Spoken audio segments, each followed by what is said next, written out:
First. Hey, you haven't done that in a while, Toast. What's up, man? Glad to see you're back.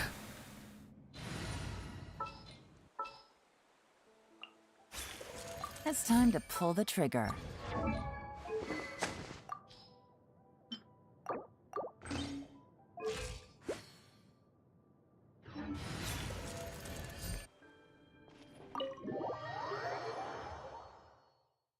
Yeah, how's your day going, man?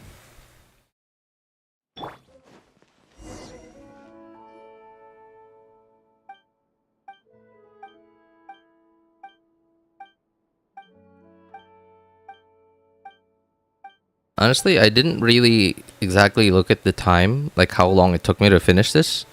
The 3 times I did this already. So I'm not exactly sure if I even have enough time to finish this.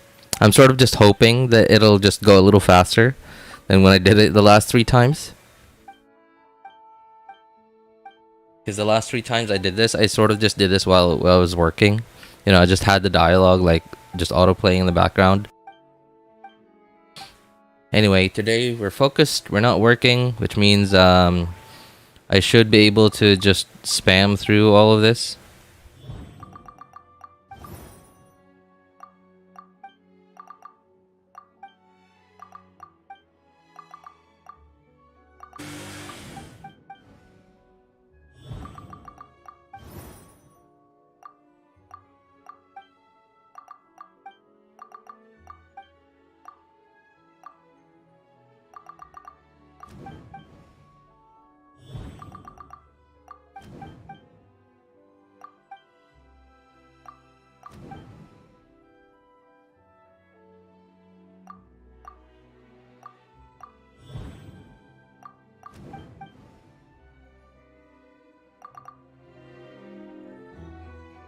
Yo, what's up, MK? Good to see you, man. How you doing? Good to see you again. Have you guys done this quest yet? It's probably the longest quest in 4.2. It's not that long, but it's kinda long. Which Marvel superhero would you be if you could choose, and why? That's a tough question.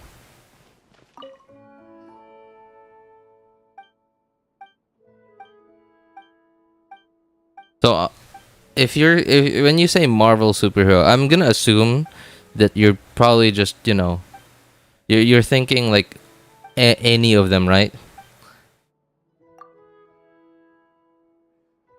Hmm.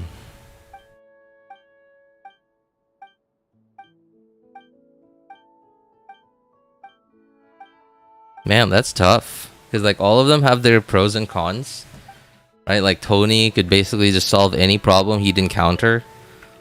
Well, maybe not any, but most of them. Doctor Strange has like the magic stuff. He also has the time stone. So, which basically gives you maybe, I don't know, like all control over time. At least in your universe. But then he also has a lot of responsibility.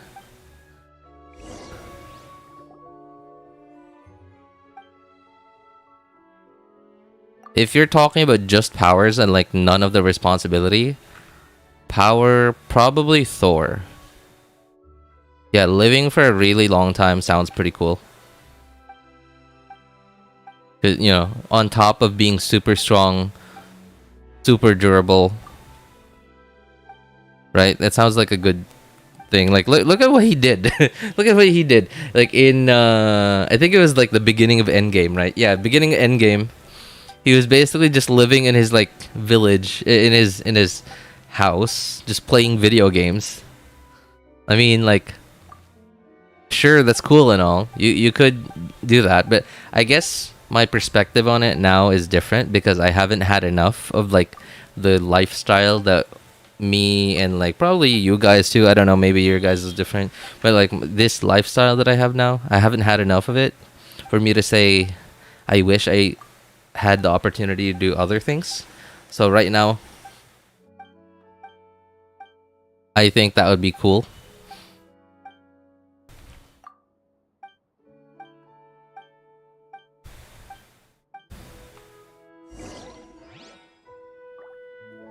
Two of my edits are randomly blowing up. I have 120 subs now. Oh, nice, nice. Yo, I'm happy for you, man. Congratulations. One of my edits are 3 likes away from 100. Wow, nice, nice. My YouTube was on pause, and I thought, something isn't right. What do you mean your YouTube is on pause? Like your account was on pause or something? I choose Deadpool, so I can break the fourth wall and drop a bomb on responsibilities.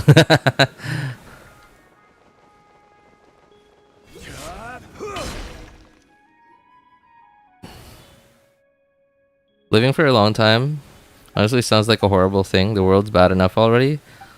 Imagine having to see what like the 3000s hold. Yeah, I know that is a downside to it, but I also have this oh no, I messed up bad, really bad. I am using Yelan to fight these guys. Okay. Okay, I thought it was gonna be bad. Alright, thank goodness those guys weren't too tanky. Immortality. So living for a long time is like, I don't think they're immortal, right? Like the god, like look at Odin, right? Like Odin at some point just died of old age.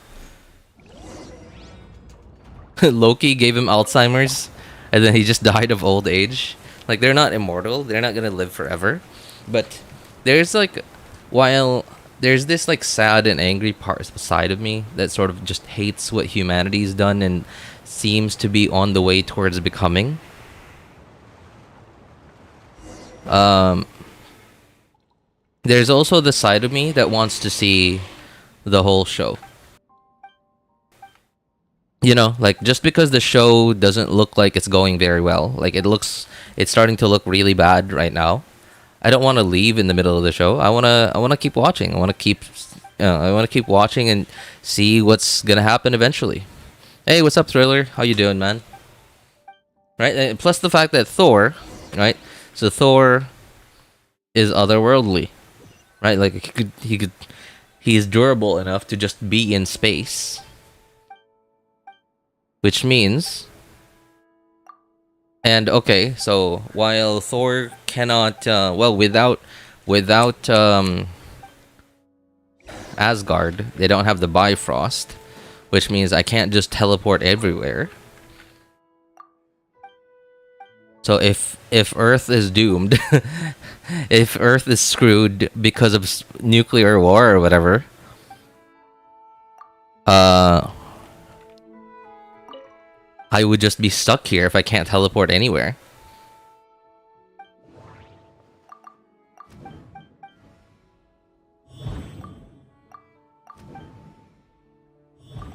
But if I had Stormbreaker, that would be cool, because I could just teleport anywhere, anytime.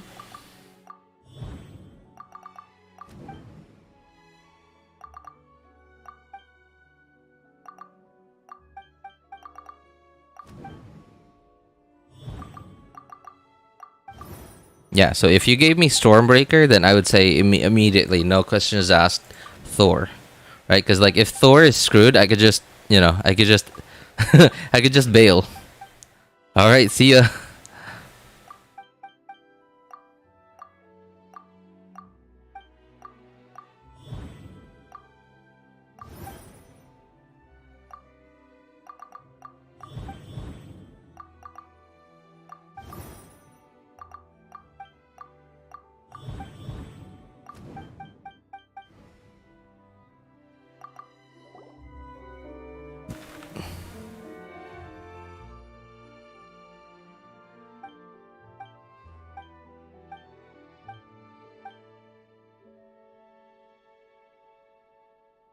What if your entire family dies during that? You're alone the whole time?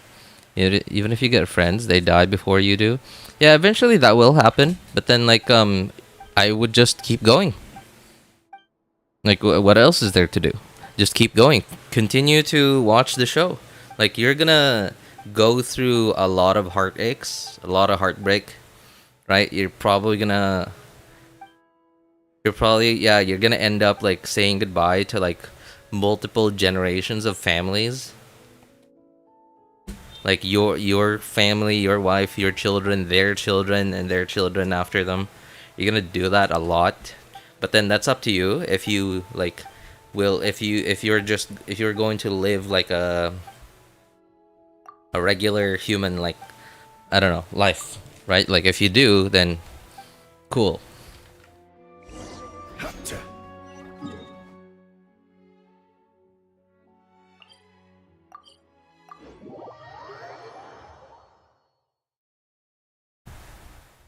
What have I started? Also, hey Thriller, did I respond to you already? I think I did. I hope I did. What's up, Zayelos?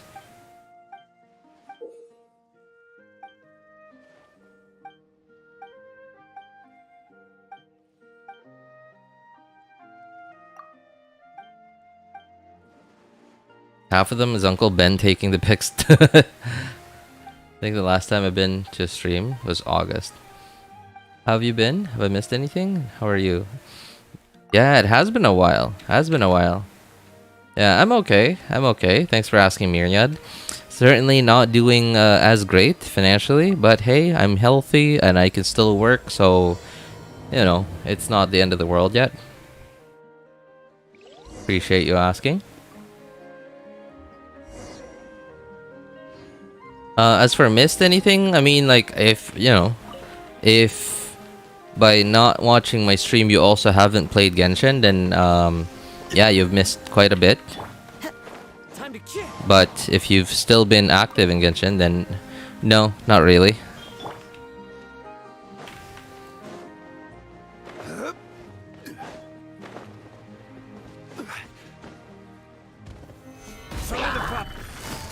Quietly now.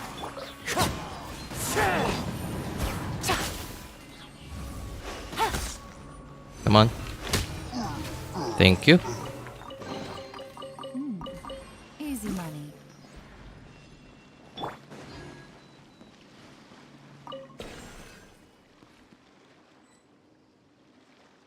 Alright, can't stay. I might go shopping more. It's already 21 midnight. What? Oh, 21 minutes. Okay, after 1 a.m. Whoa, okay. Hey, I still appreciate you stopping by, man. Yeah, take care, MK. But where are those who share the What should I prioritize? Upgrading Statue of the 7 for stamina? Or head ahead with the Archon quest to Inazuma? Honestly, I would, like, if that were me, I would not have the patience to just keep going with very limited stamina. Yeah, I think you should just go on ahead with collecting the Geoculus and Animoculus. At least for now. Like, it's like it's a long investment, but it's worth it because, like, it's permanent. Like, your return on it is permanent. Which one was that again? This thing? No.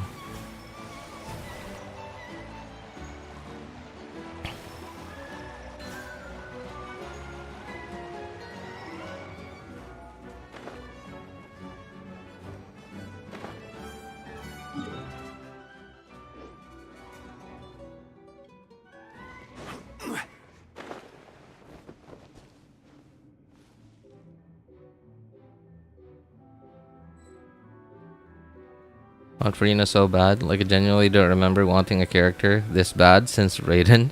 I'm a big Raiden simp. Oh, wow, really? You lost your 50-50 to Chi-Chi, man. I'm sorry to hear that. Well, I mean, you still got...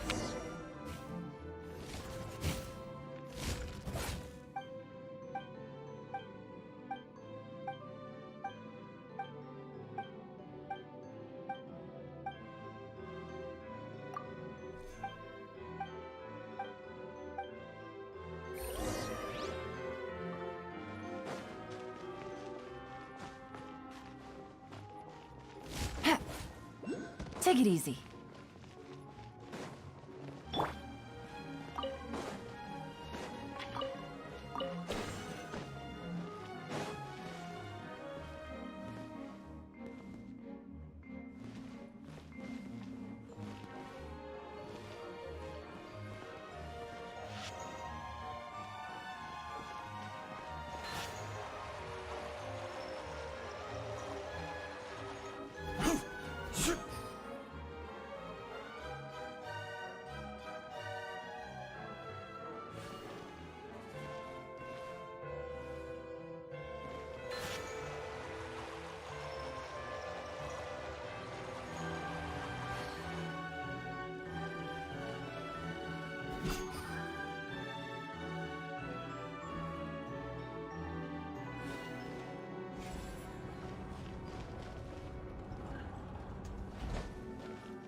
Lightning strike.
Mic muted? Yeah, it was muted, but it really wasn't saying anything.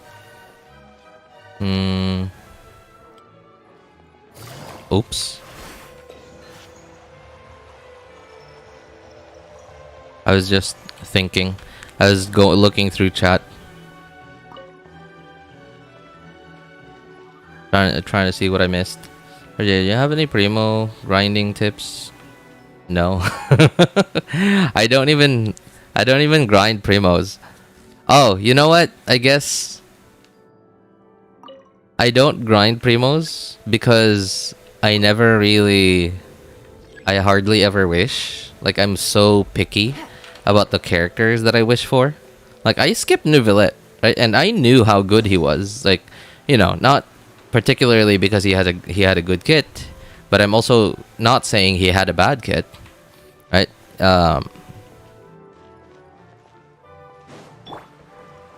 But mostly he was really good because of his multipliers, his insane damage multipliers. Hardly needed any buffing. Mostly due to the fact that he's an HP scaler, and that's the thing that HP scalers, non-attack scaling damage dealers like DPSs have in Genshin. They have a sort of an advantage over attack scaling DPSs. Is there aren't really any characters that basically say, oh, you know, units in the healing circle get 20% more HP. No, like there's just no like HP buff in the game, like except for maybe like Hydro Resonance, but then that's a resonance, that's not an ability. Right, so it's very and that's why they have to make up for that by giving them higher multipliers. And because they already have high multipliers, then like you don't really have to rely on external buffs, like buffs from other characters and artifact sets. Stabilize. Now, of course, there is VV. There's also like Kazuha buffs, damage buffs, you know, like Furina and stuff. But then it's not just the Hydro characters that benefit from those. It's like all the other characters, right? Even the attack scaling ones. Which means like if they give the attack scaling ones the same multipliers as the HP scaling or defense scaling characters or EM scaling characters, then you'll effectively make the attack scaling ones way too OP, because if they get all those buffs, they get, because, you know, giving them the same multipliers plus all the buffs, like plus the attack buffs from other characters, then their overall multipliers will be, oh, I forgot to change the thing.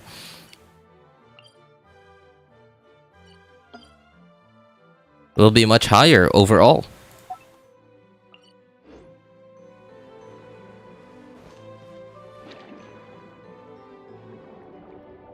But yeah, again, I don't grind primos, but I have so I have been I wouldn't say working hard, but I have put in like a little effort into 100%ing regions, And I think I just did Mondstadt and Liyue, except for Dragonspine. I just don't like Dragonspine. Mondstadt and Liyue, I think I did it like manually without following any like videos or whatever. And same with Inazuma, I didn't even plan to 100% the thing.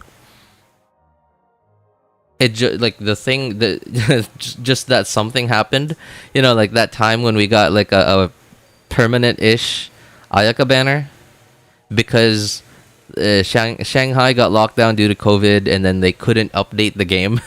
So we had like, I think like it was a week. I don't remember how long it was, but it was like a week or 2 weeks, I think, where the game didn't get updated. So we were just stuck there. No events, nothing to do. So I was just bored out of my mind. So I just wandered around Inazuma, 100%ed it. But I didn't do it on all my accounts because, again, I said I didn't exactly work hard for it, but I put in like a little effort. I put in like a little effort to just try to 100% it. When Sumeru came out, obviously the first when 3.0 came out, we got this entire region, right? The forest side. We didn't get the desert yet. But I looked at it and I was like, man, this place is huge. And there was so much to do. Like, it was insane. And that overwhelmed me. Like, look at that. How many regions was that? Like, when Inazuma came out, they gave us 4 regions. Yeah, it was these 4. And then, yeah, it was these 4. And you couldn't even, like, properly explore Serai Island. It was like, you know, you would just die if you explored Serai Island without doing, like, the long-ish world quest. So it took a bit of effort. And that's why I wasn't really motivated to 100% these regions. And then Watatsumi Island came out, and then Terumi Island, you couldn't even get to here without doing a world quest, a really long world quest, right? So I really was not motivated at all to 100% it, and something just happened. I was bored, so I did it anyway without following any video guides. And Sumeru, yeah, like, it was just too much. There was the Aranyaka quest, there were the Archon quest, there was the whole like new Dendro thing, and it was a lot of stuff to do. My Genshin 2nd anniversary. Oh wow, that was a long time ago, man. Good to see you, Animo. How are you, man? RJ got dance practice at 4. Oh, okay. Hey, take care, man. Thanks for stopping by, hanging out with us. So what I'm trying to say is, well, to grind primos, obviously events, daily commissions, and opening up chests and achievement hunting, right? Whichever you prefer, or at least hate the least doing, do that. If you've done all the events, you've done all the events, you've done all your quests, all your hangouts, all like the other content that you could do to get primo gems, all you got left is finding chests, opening them up. You know, you get primos that way, of course, or hunting for achievements. You also get primos from that. Whichever one you hate the least, choose that. Whichever one you feel like takes the least amount of time, choose that.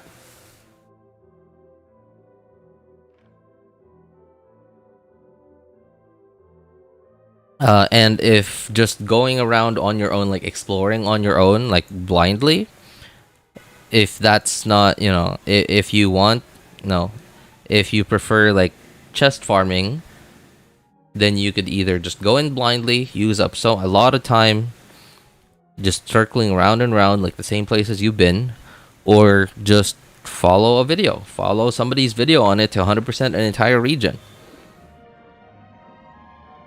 That's what I've been doing in Fontaine. Because when Fontaine was released, like, we only got 3 regions, right? And they're relatively small regions, like, especially compared to like some of the Sumeru regions. Some of the Sumeru regions are huge, and not just huge in terms of size, but like some areas, like there are so many areas that are like locked behind like world quests, like long world quests. Like the underground of this is locked behind a world quest. The under the desert is locked behind the world quest, right? So there's a bunch of chests, a bunch of primo gems down there that require not just like finding the chests, but also having to do these world quests. So in Fontaine, so far they haven't done anything like that. They've done like there was like the whole quest for this place, but it was one of the long world quests that was like part of the region, like to unlock a lot of the region, like including this place, etc. So sooner or later you will eventually get to doing it, but at least it's sort of like part of the game. And because they're smaller regions, I wasn't turned off. You know, like it didn't turn me off of like exploring them. I didn't explore it manually. I still like I just followed somebody's video to 100% it, and then like and now like I'm satisfied. I'm happy that oh cool yellow 100%. I gotta go. Oh okay. Hey, thanks for stopping by, Animo. Take care, man.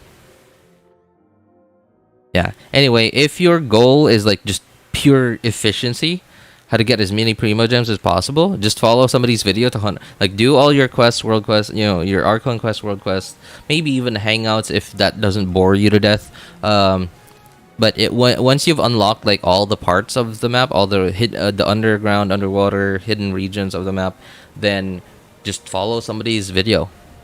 100% of region, find all those chests.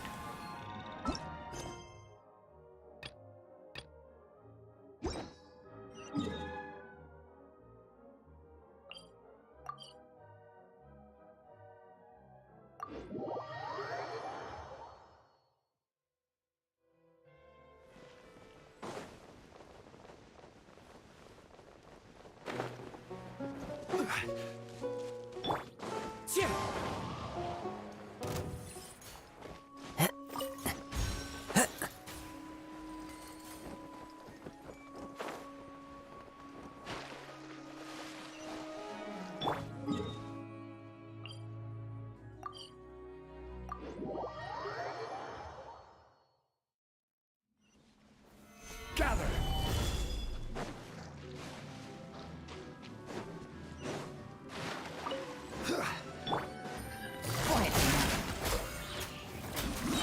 Wind strider.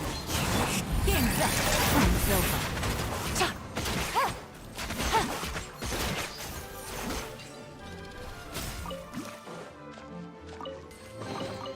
A chest full of valuables and a trove of potential. You know, weird thing I've been doing lately is I've been leveling my characters to 90 finally. They've just been stuck at 80 out of 90. And I don't know, like I guess lately I've just been like, maybe I wouldn't say bored, but I just wanted to do something in the game. Right? I wanted to do something. So I 90'd a bunch of my characters. Yeah, only the most relevant ones. Like Ningguang, haven't used her since I don't know, 1.4. Yeah, since like 1.4, 1.3 I haven't used her. Sucrose, I hardly ever use her, and I know that she benefits a lot from leveling because like swirl damage, but I hardly ever use her, so I didn't feel like I needed to 90 her. Same with Rosaria, I hardly ever 90 her. Kaya, haven't even used them in Abyss ever. I just thought that okay, maybe I should level him, maybe he'd be good, and I was like, well, I haven't used them at all.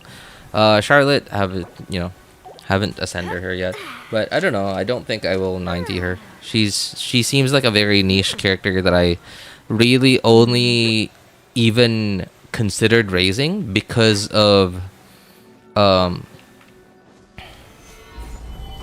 because I don't have Kokomi. I don't have a team-wide hydro healer.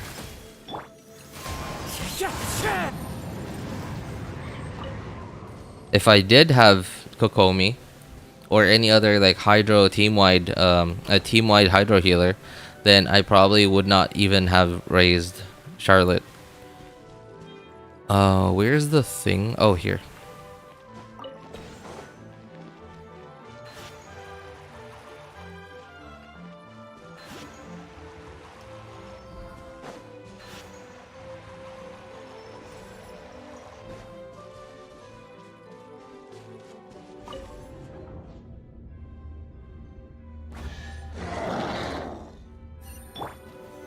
Stabilize. Busted. If any of y'all haven't done this yet, feel free to follow along. Because I've done this a few times already, so I'm like... While I wouldn't say I can speedrun it, at least I won't be like lost. I won't end up getting lost and stuff. Like at least I have pretty good idea of where everything's gonna be. Like especially once it asks us to like do stuff.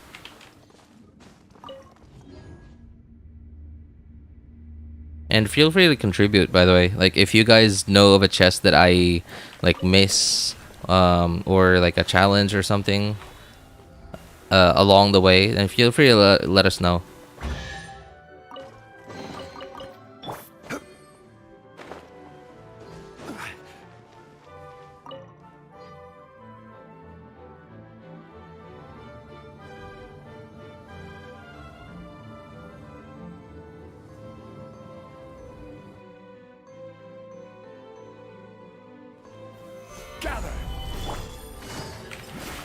Oh, what?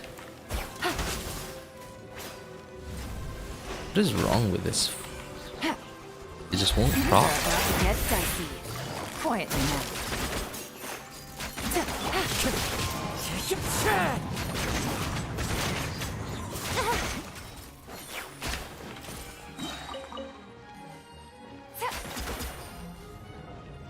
Take it easy.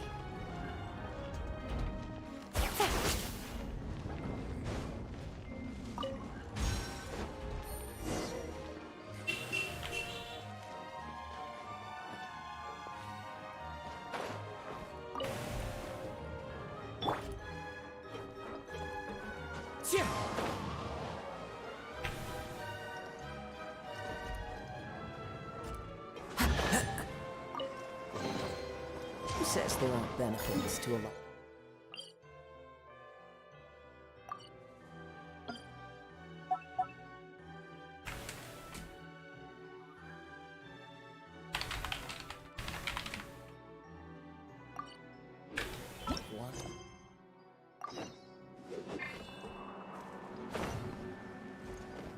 Oops.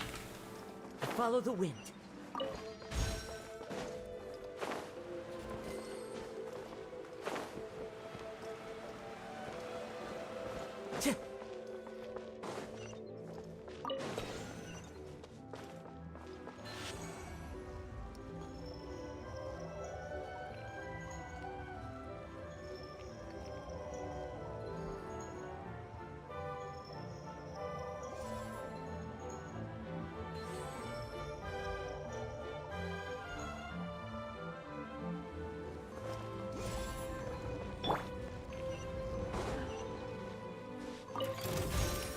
Stabilize. Busted. Here comes the catch. Wind strike.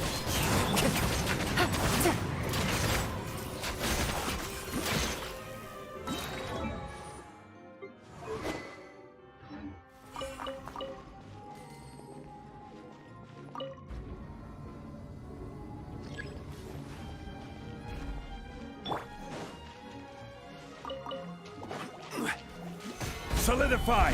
This is order. Oh, come on. Really? Didn't even crit.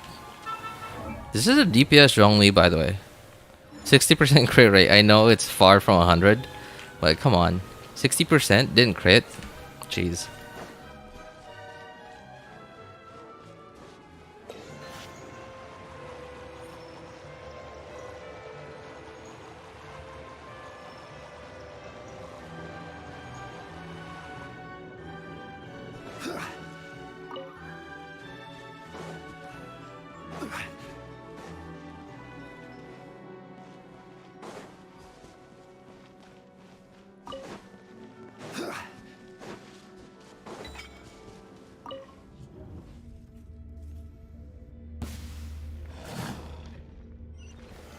Stabilize.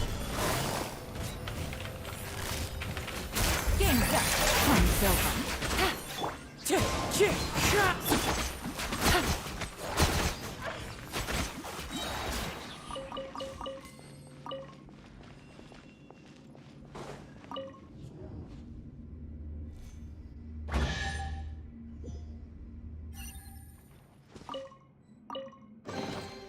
treasure. One way to draw your...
Oh, forgot.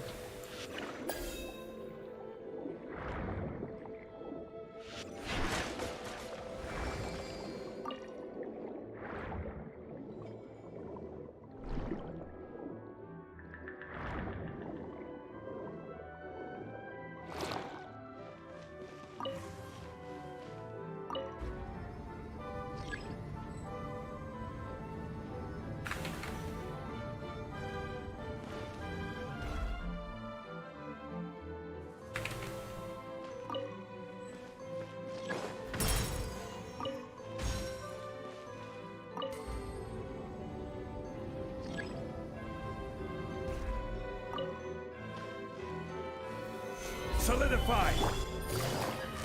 Gotcha. I will have order!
Hey, what's up, Choco Shoe?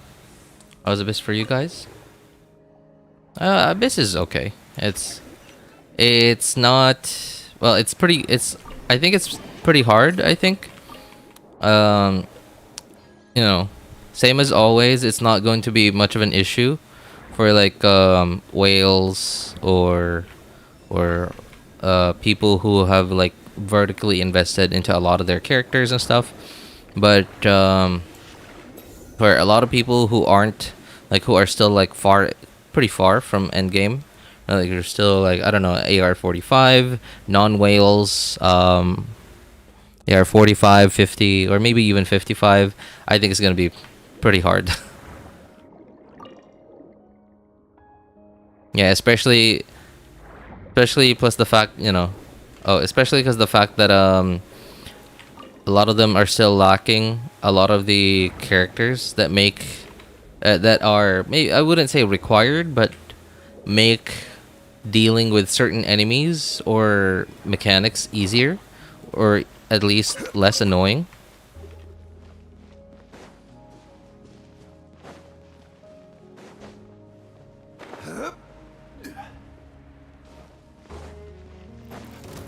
But hey, you know, it's something to do for endgame players in Wales, right? Busted. Here comes the catch. Wind strike. I'm a little disappointed though that the only reason why I even bothered to use, like, I still haven't found a good reason to use Furina. I mean, I'm sure there's probably gonna be like a new mechanic or like some really a new, like, really good character in the future that's gonna make me think, whoa, I'm so glad I got Furina. But I don't feel that yet. Yeah, I don't feel that yet right now. So I don't know. I think the consecrated beasts still scare me till this day. Yeah, like, I mean, like, I wouldn't say they scare me, more like I hate them. That's it. I just hate them so much. With every fiber of my being, I hate them so much.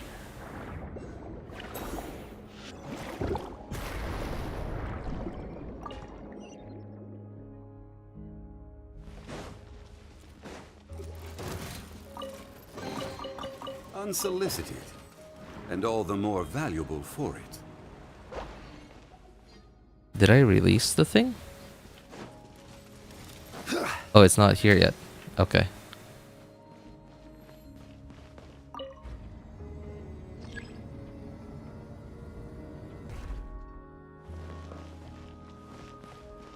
That's better wording, I think. Hate and annoyance, right? Like, is like, so enemies hitting hard and like you dying, I mean, like, okay, it's annoying, but sure, it's part of the game, right? I can't expect to always win every fight. It's part of the game. It's a combat game. But then the randomness of like how and when they attack you is the part that's so frustrating. Like, there's no pattern.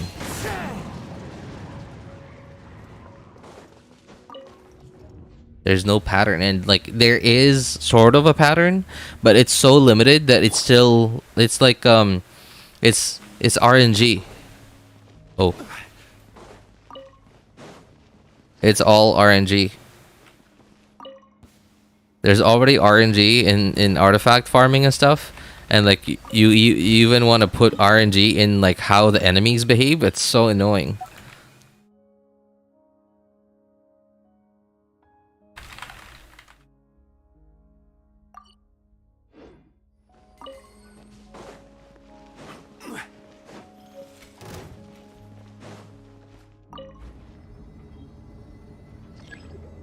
I'm back to say that I just randomly unlocked YouTube posts. It was literally like one of my goals. I'm so happy. Hey, congratulations, MK. I don't remember when that unlocked for me, by the way. Like, I think it's like a certain number of subscribers. I really honestly don't remember. It just happened and I'm like, oh, cool. But like for me, it just wasn't as big a deal as like for most people, because I hardly even ever use social media. So Yeah, like regular social media. And I mean, like I know that I do have like some subscribers already, but I don't think anyone is like constantly. I don't think anyone is like constantly on YouTube, like scrolling that down, looking for people's posts. Certainly. Right, so like I already have like a very small like following, like subscriber count, and an even smaller portion of those people even look at posts. Oh, why didn't I release this? What an idiot. Okay.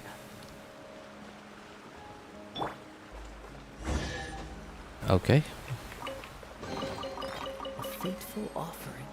Follow the wind.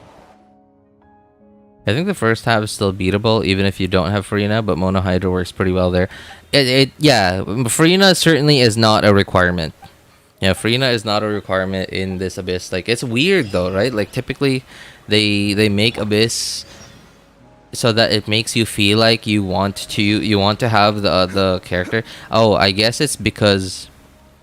Okay, I guess it's like people who don't already have Yelan and Xingqiu, or Child or Ayato, like for players that are just sort of like, you know, they sort of just started out like anywhere from like a week ago to even 5 months ago.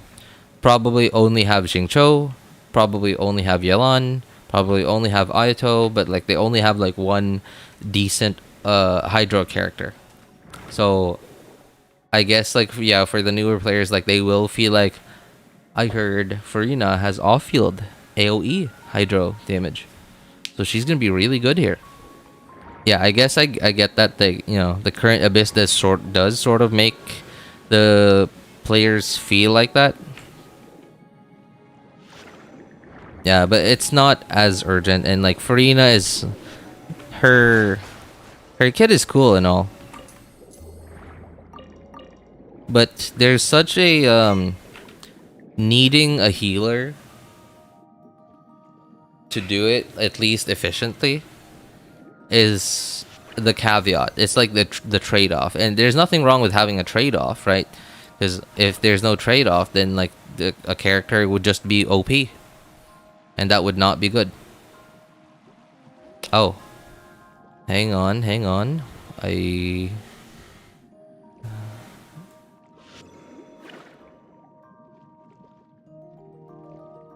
Okay.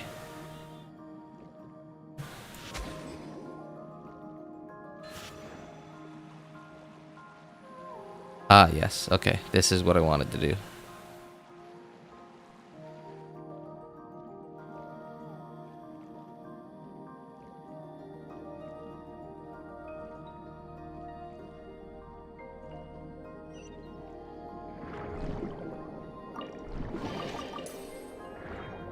By the way, what I'm doing now is not part of the quest. This is just some chests that so happen to be near the quest that I might as well get now instead of later.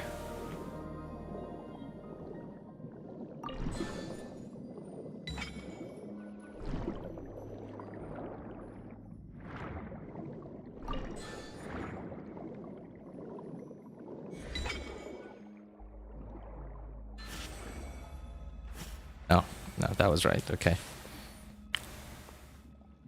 Someone who's constantly scrolling down, look at posts. Oh, well, yeah. Like I said, right? Like not many people do that on YouTube. So like, yeah, I just don't typically. Again, I hardly even ever do social media, like regular social media. No, actually, I haven't posted a single thing in I don't know how long. Like, it's been years. Yeah, actual years on the one social media platform that I actually have an account in. I still do use like Facebook, like one Facebook service, which is just Messenger, and that's it.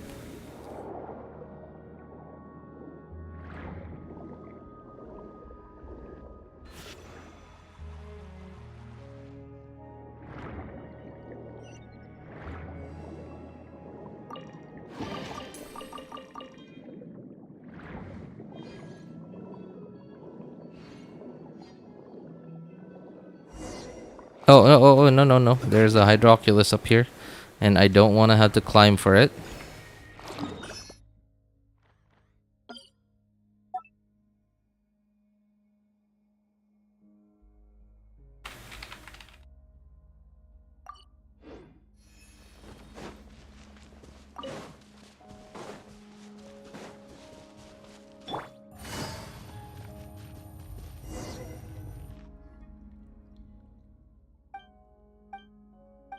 Yeah, but I think yeah, YouTube posts is going to be a very useful tool for UMK.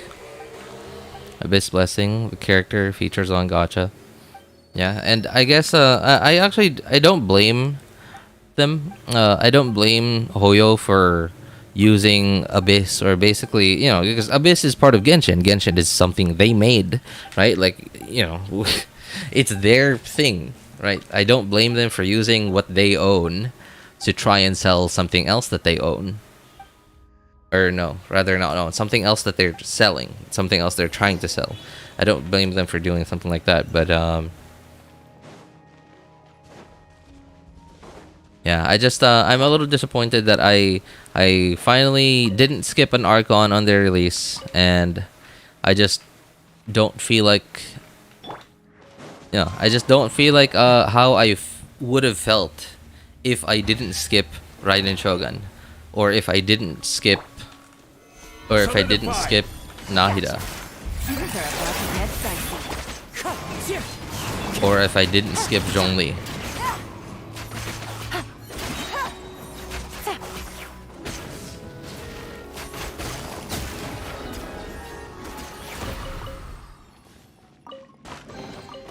Treasure. One way to draw your target out of hiding.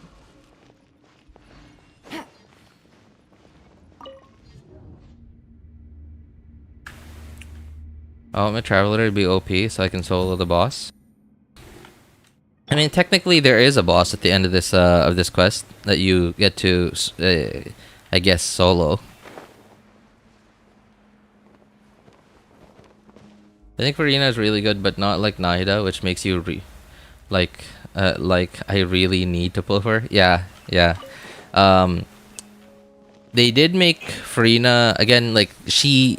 I can't imagine a character giving that much damage percent.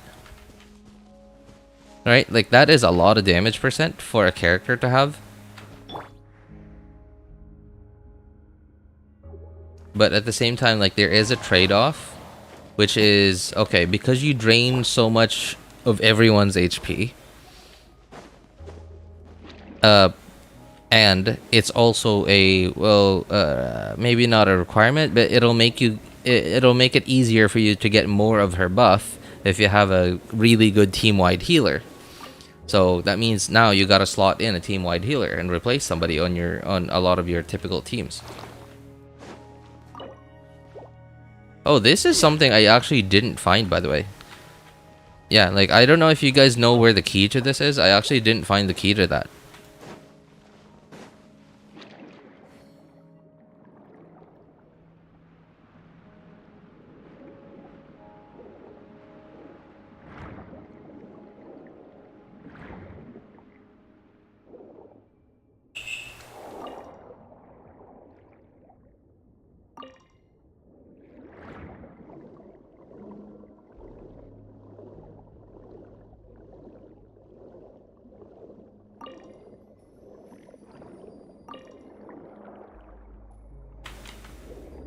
There he is.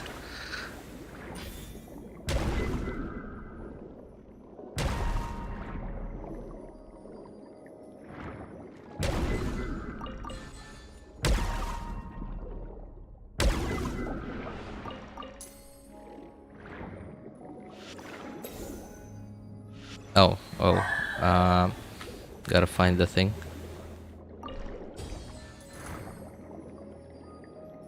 How do I make my Traveler DPS? Pick Dendro Traveler. I get Geo. Yeah, Geo Traveler is pretty good. Yeah, as a DPS. Yeah, Geo Traveler is pretty good too. Electro's more of a support, but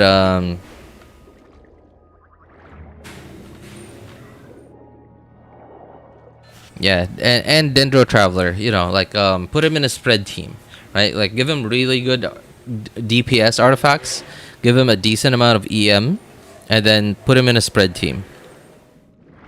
Yeah, you can make Traveler a DPS in that way. Or, you know, just again, Geo.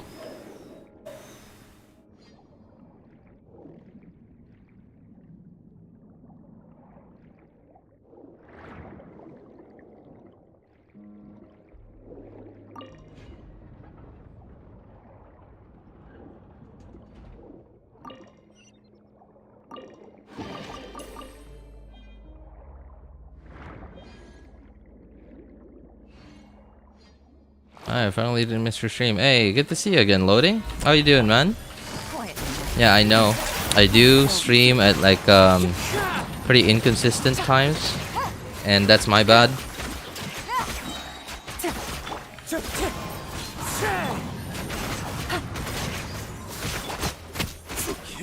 Order guide you. I missed one. Well, I missed two. Here comes the cash.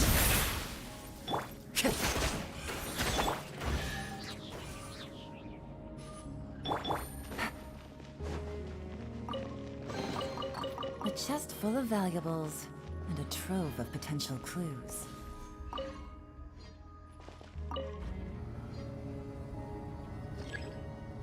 Yeah, how you doing, Loading? Good to see you, man.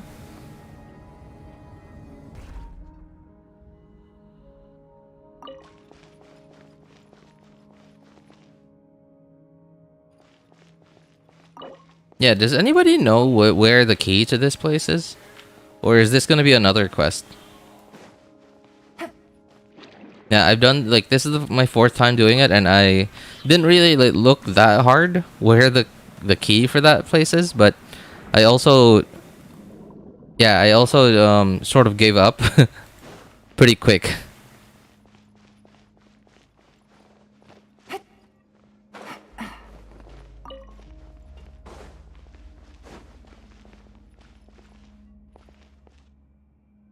What artifacts do I need to make?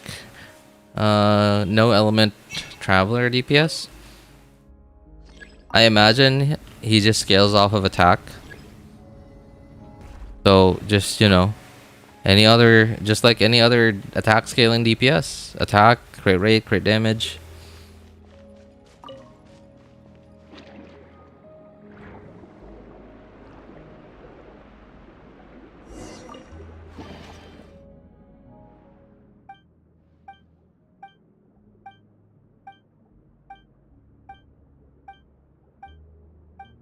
I think the key is behind some puzzles. Puzzles? There are puzzles around here? Where? I don't know. I feel like I might have explored most of this place already. The last 2 times I did this quest, I spent like I don't know, around 20 minutes looking around. Trying to pick up like the shiny stuff around. I'm pretty sure I didn't pick up all the shiny stuff. I'm sure I missed a few. Oh, I guess there's this place.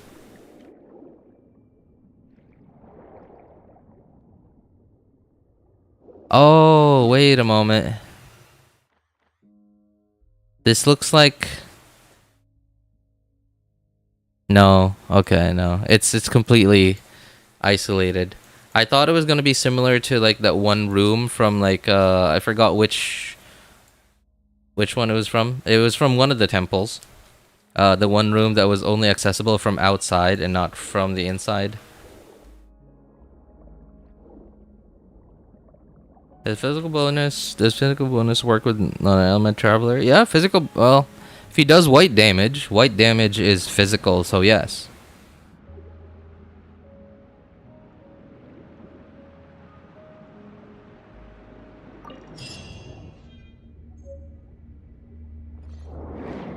I don't know why, man, but my Hu Tao kind of sucks even though her build is decent. What's your Hu Tao build like? HP, crit rate, crit ratio?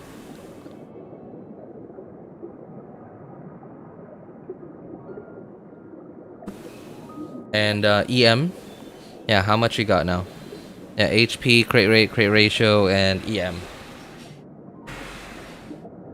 Crit rate, crit ratio. Sorry, crit rate, crit damage.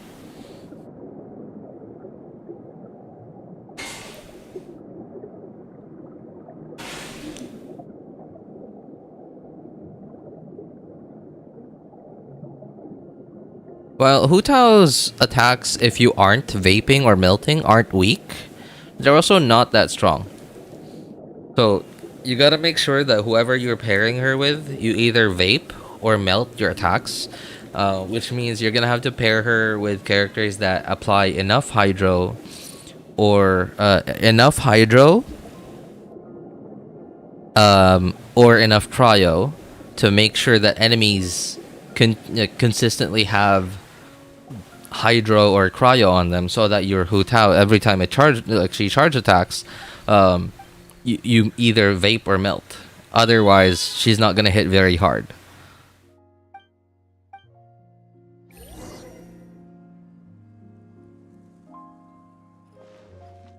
$23k HP, 1770 EM, 48 crit rate, 246 crit damage. So you have way too much. I mean, like, I wouldn't say way too much, but you don't really have enough crit rate. The fact that you have less than 50% crit rate, think about this. Out of 100 times you attack, let's remove random from RNG. Out of 100 attacks, 52 of them are not going to crit, which means your 246 crit damage is useless. And only 48 of them are going to crit.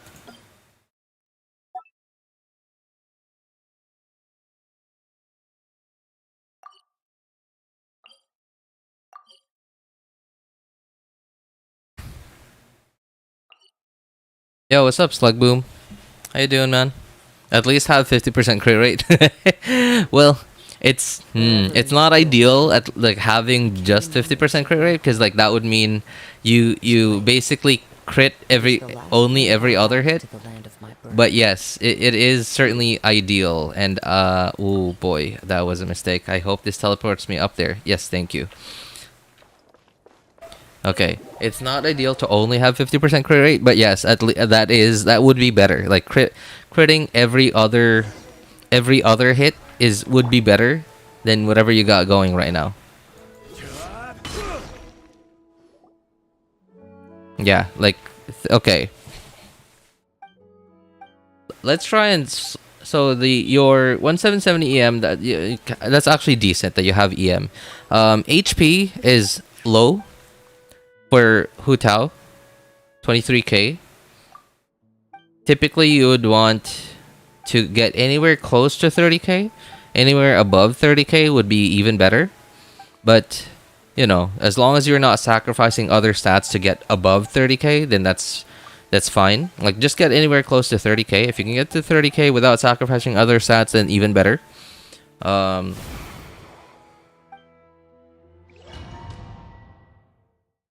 Let's try and take away 46 of your crit rate Take it easy. and put it into crit. Sorry, 46% of your crit damage and put it into crit rate, right? And of course, 46. Let's say 23. Okay, so if you swap your sands or your goblet, or sorry, your not sands, your circlet, if you're running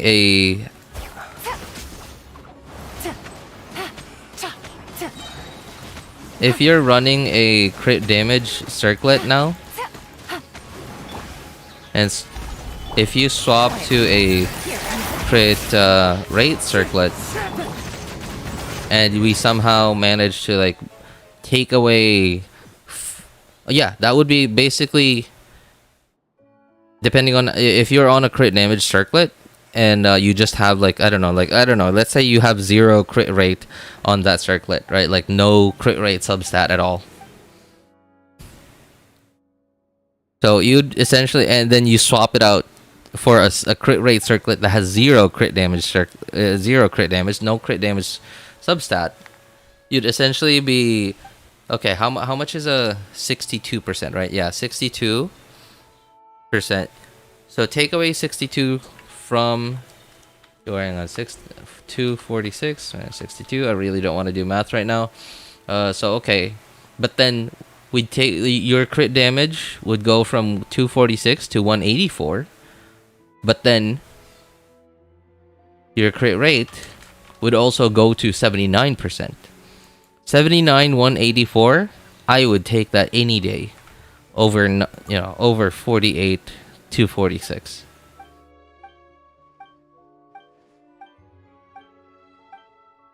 Yeah, you've got a lot of crit damage, man. Just sacrifice some of your crit damage and put it into crit rate. Yeah, swap out some artifacts, lose some of that crit damage to get some more crit rate. If you just so happen to have the artifacts to do that, and you'll be golden. Try to aim for at least 75% crit rate. If you can get that, like, it doesn't matter if you go below 200. If you get to, I don't know, like 180 is still a really solid amount of crit damage. How much crit rate is good enough for Furina? Depends on your weapon, man. How much crit rate is good for Furina? So, if you are running Fleuve Sonde or Festering, then... So, typically, the minimum, like, endgame like, crit rate that I aim for, before I decide, okay, this is good enough, I can, like, stop building this character, is once I reach 70 crit rate and anywhere above 140 crit damage, and if I have enough ER, enough of the other stats that character needs, like ER, EM, or whatever stats that character needs, as long as I can reach 70, 140, anything above that would be awesome. But as long as I can reach that, I'll be happy.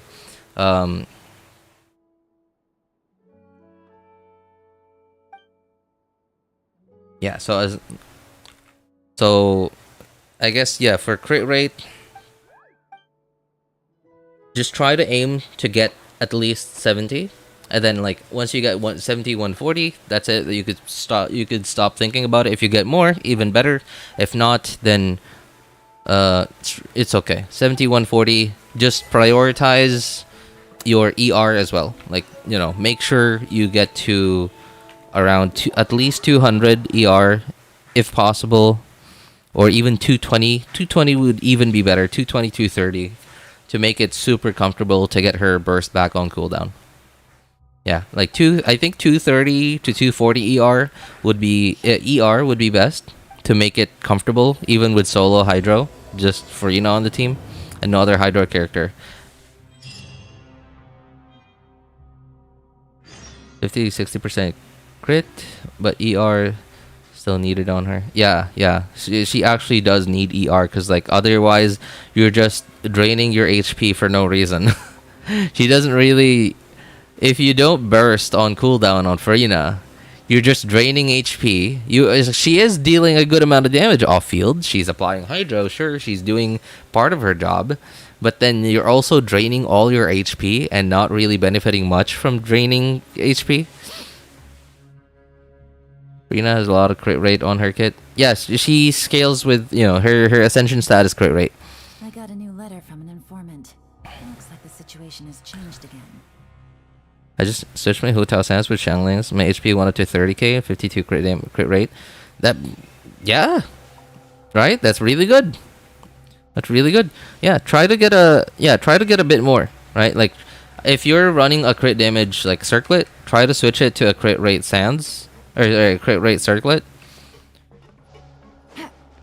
Yeah, even if you go above like 75, 180, right? Again, I don't know if you've heard, but I think it'd be really hard not to hear about it. But, like, the typical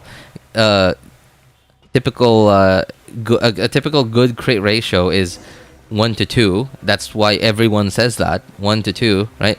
If you have 75% crit rate and have 150 crit damage, that's good. But if you have more than 150 crit damage, even better, right?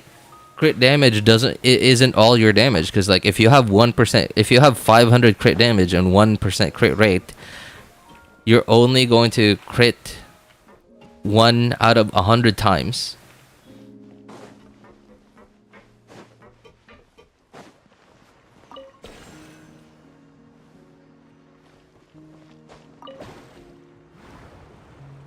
So yeah, crit rate's important. That's why people typically say, a good crit ratio is 1 to 2.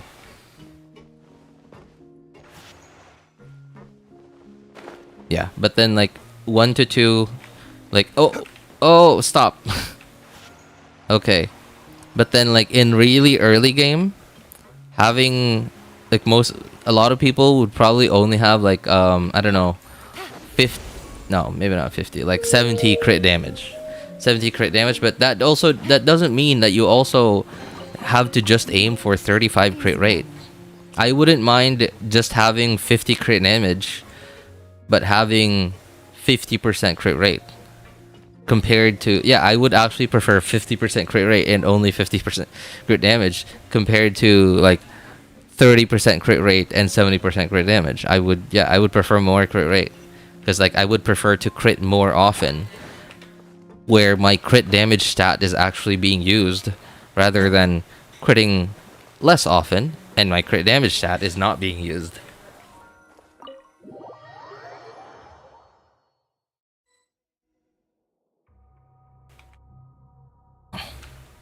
She drains a lot of HP. She does, like in one rotation, like one full duration of her skill that her summons are attacking, she drains like around 50% of the whole team's HP. And you're gonna have to heal all of that up somehow. Things are about to get dicey. Take it easy.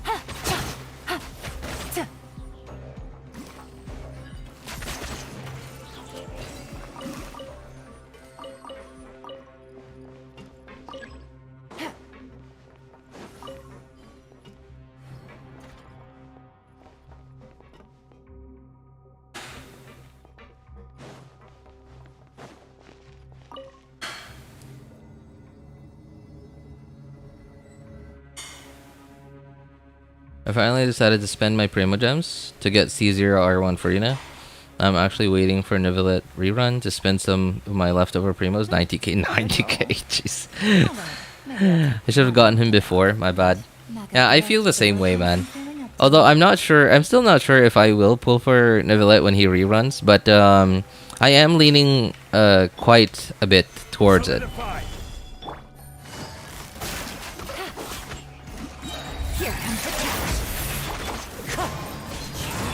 I don't exactly need any more DPSs on my account, but well, he does his job really well, and that's what's important to me. Take it easy.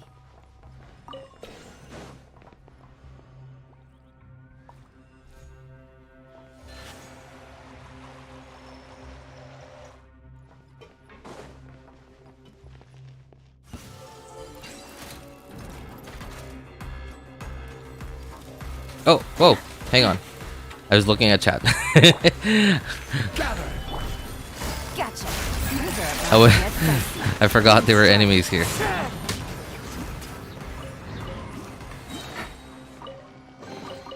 A chest full of valuables and a trove of potential clues. Take it easy. Oops. Nope.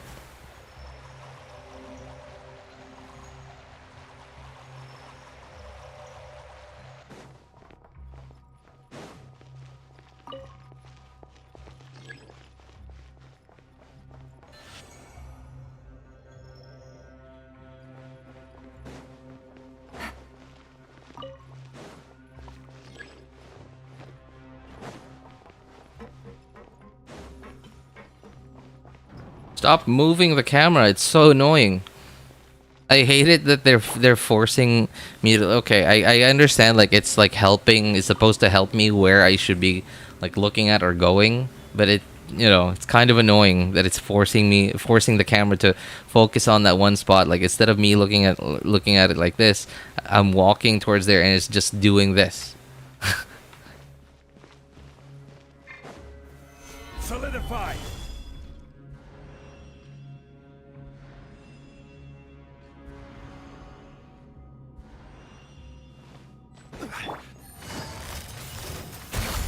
I triple for Ayato, Kazuha, Yelan, Ganyu, Staff of Home. Wait, what?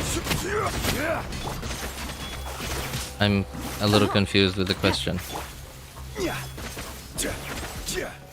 Gather. Busted.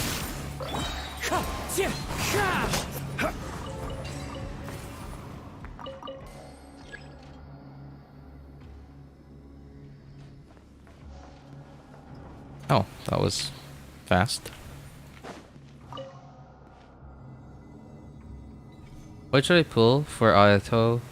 For Ayato, Kazuha, Yelan, Ganyu, Ayaka, or Staff of Home? Oh, you're asking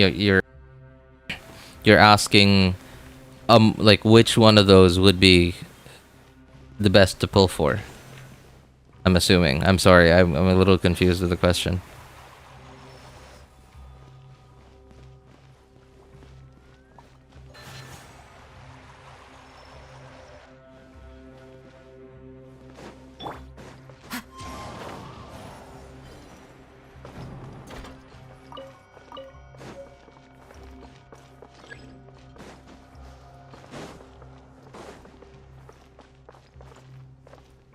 Oops.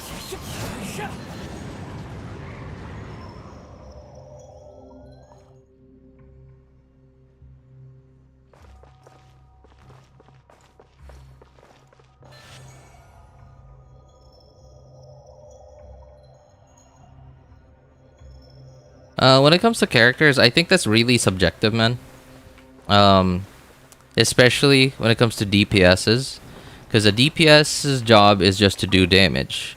And how they do that damage sometimes will make it so that you have to pull for... you have to have certain characters in order to be able to utilize their kits really well. Like, for example, in Furina's case, right? Like, you certainly would want to have...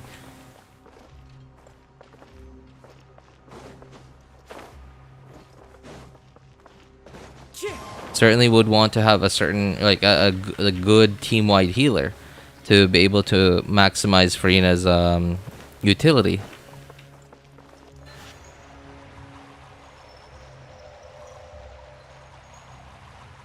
And if you think that a certain... oh, okay. No, hang on.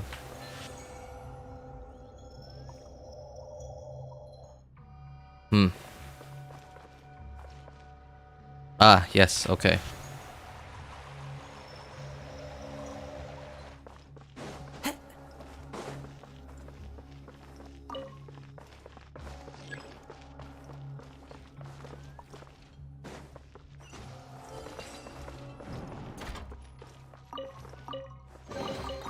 A fateful offering.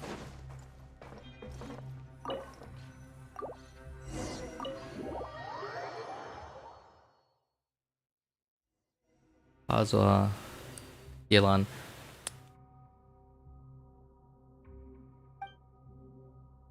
Oh, I didn't realize Yelan was in there. Well, it was among those choices. I think Yelan is the most valuable out of those. Not pulling for Navilla and Nahida was a bad choice. Yep. Story of my life. Story of my life, man. Kazuha and Yelan are in the list of things that, yeah, the list of things that you pointed out. Kazuha and Yelan are probably the most valuable in that list.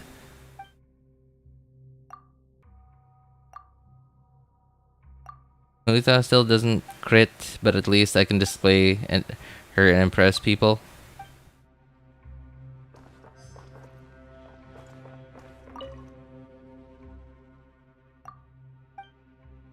Okay, I guess that works. Hey, I mean, like, if you don't have 4 crimson, right? You could always go for Shimenawa, or if you have Furina, if you don't mind pairing Hu Tao with Furina, then and finding a way to slot in a team wide healer. Oops. Then you can use even you can use 4 Marichise if you have a good 4 Marichise set already.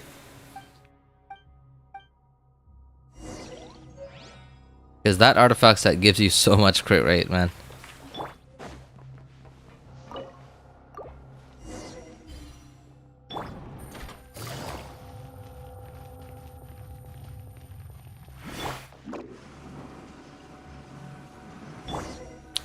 Another regret I do have is not getting C1 Yelan.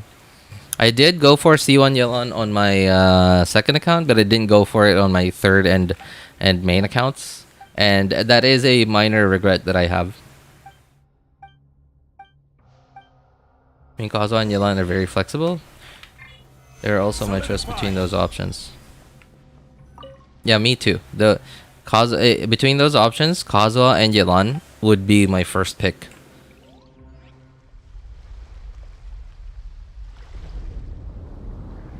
Furina, the enabler of that artifact. For all, yes, exactly. Furina and a whichever team-wide healer. Stabilize. Yeah, like if you got a good team-wide healer like a Jean or a Chi-Chi. Chi-Chi. That's funny. A Jean, a Chi-Chi, or who else? Or if you have a Scarlet and you raised her. Yeah, sure. It'd be really good. That artifact set would basically work on anybody.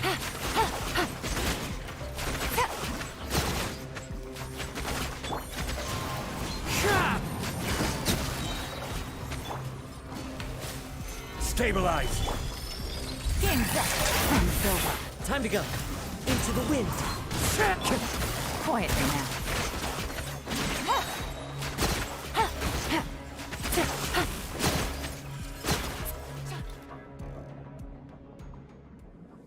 Is C1 Yelan not worth? No, I think it's worth it. I think it's really good. Because like it reduces your ER requirements by quite a bit. Not a lot. It doesn't completely erase your ER requirements, but it certainly makes it so much more comfy to use Yelan. Because suddenly you can like lose at least a little bit of ER and then put it into crit rate or crit damage or HP. Or you could just have the extra ER and it's just, in situations where you're fighting enemies that have less, that drop less particles or don't drop any particles at all, then suddenly you're so much more comfortable. You're comfortable instead of being uncomfortable in terms of ER requirements.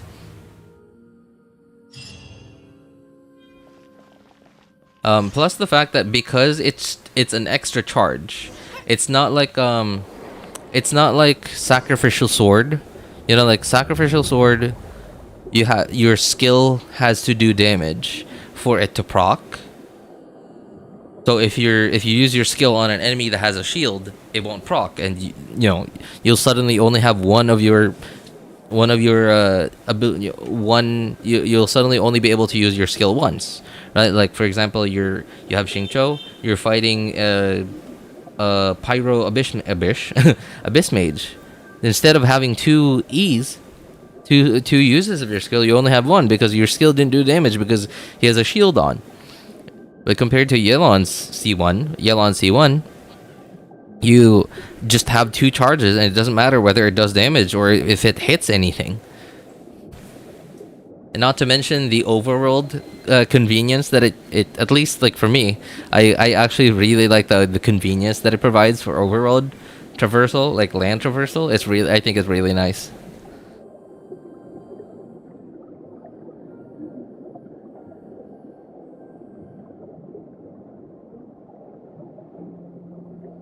Got Coco, and I finally use her in the team with Furina.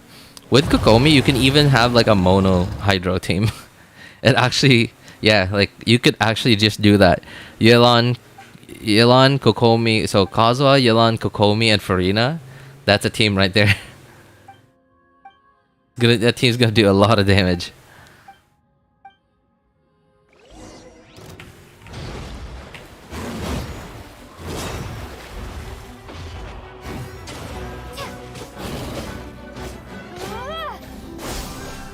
Dendro.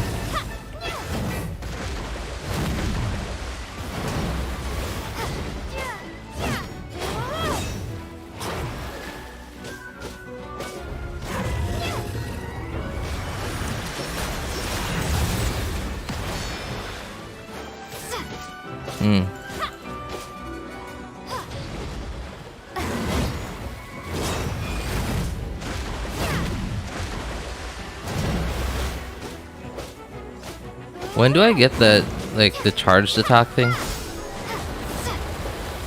Is it after this?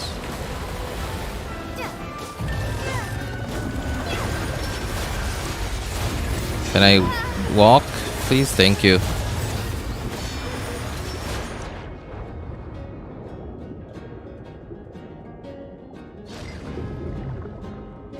Oh wait, I was looking at chat.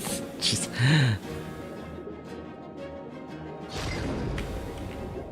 Maybe I should pick C1 Yelan next time. Oh wait, what did you get last time? Last time she reran. Yeah, I didn't have the option to get C1 Yelan in her last rerun on my oh sorry, not her last rerun. Yeah, I did actually have the option to get C1 Yelan on all 3 of my accounts, except my 3rd account though. Didn't have a lot of primos on that account at the time.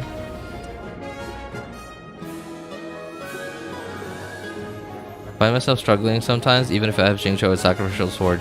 Yeah, because like ideally 220-ish ER is like the most ideal amount of ER to have on Xingqiu. That would be like super comfy even with solo Hydro, and even against enemies that drop very few particles or like no particles at all.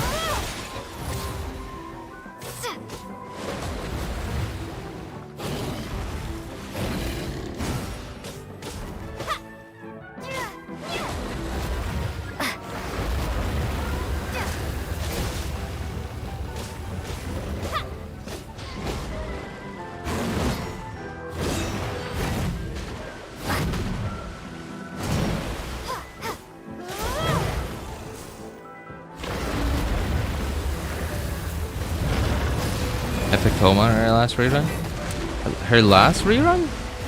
Are you talking about the rerun with Hu Tao? Wait, didn't she rerun not recently, but like sort of recently? I didn't Yelan have a rerun after her banner with Hu Tao? I feel like she did. Or maybe I'm just imagining things.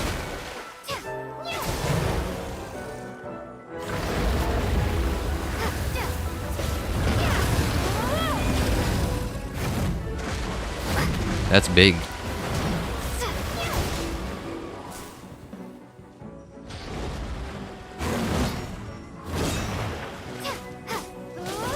Give me the charged attack.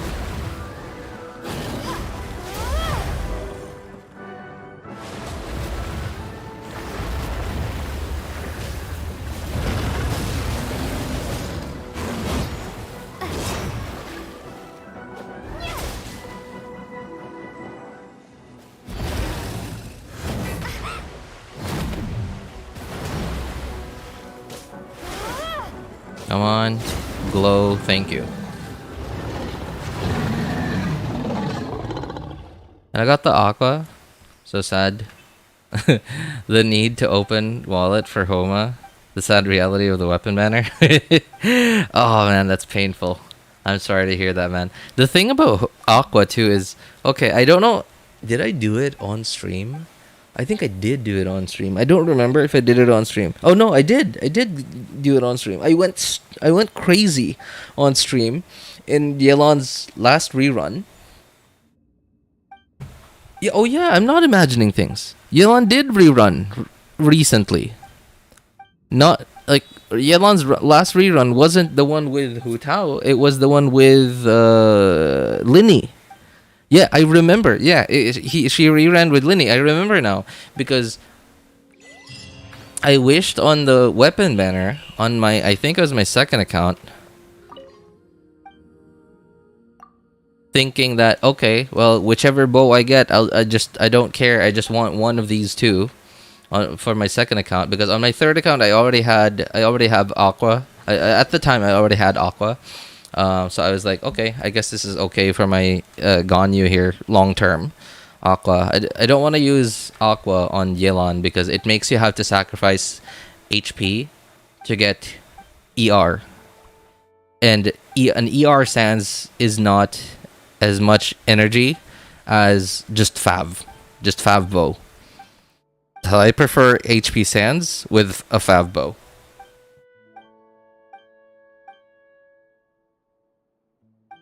Yeah, and I remember going crazy on that banner because I was like, okay, I'll just wish a little bit. I don't care which of these bows I get. They're both decent, I guess. I'm sure the first great magic is a little better than Aqua on Ganyu, but it's no big deal. And then I got Aqua instead of instead of the first great magic, and I was like.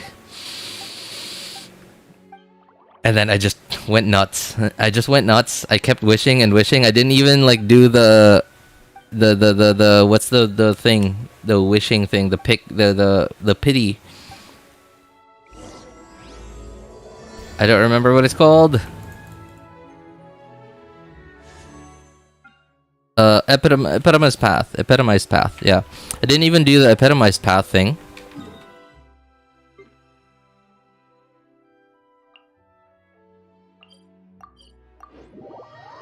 And I got 2 Aquas on that banner before I got the first great magic.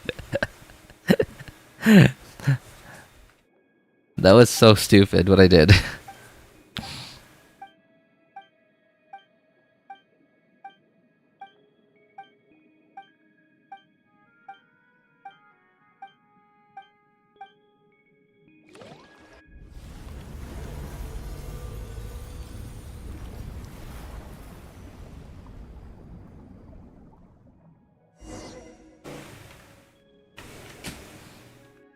Like, feel those Linny I saw in co-op using Aqua. oh, I know they're suffering. Oh my god, you actually saw people with Linnies using Aqua? Oh my god. Oh. Whew. Man, that is what a life, huh? What a life. Played Honkai Star Rail yet? No. I'm sorry, man. I don't think I will ever play Star Rail. It's just not the type of game for me.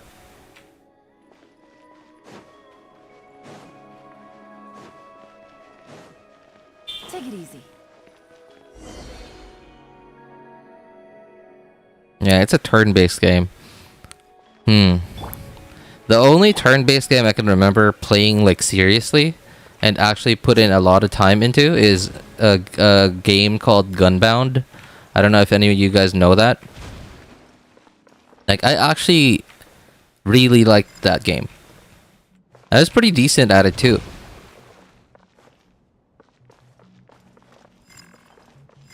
Oh. Yeah, like I actually like took that, like played that game seriously. And how serious? Like really seriously.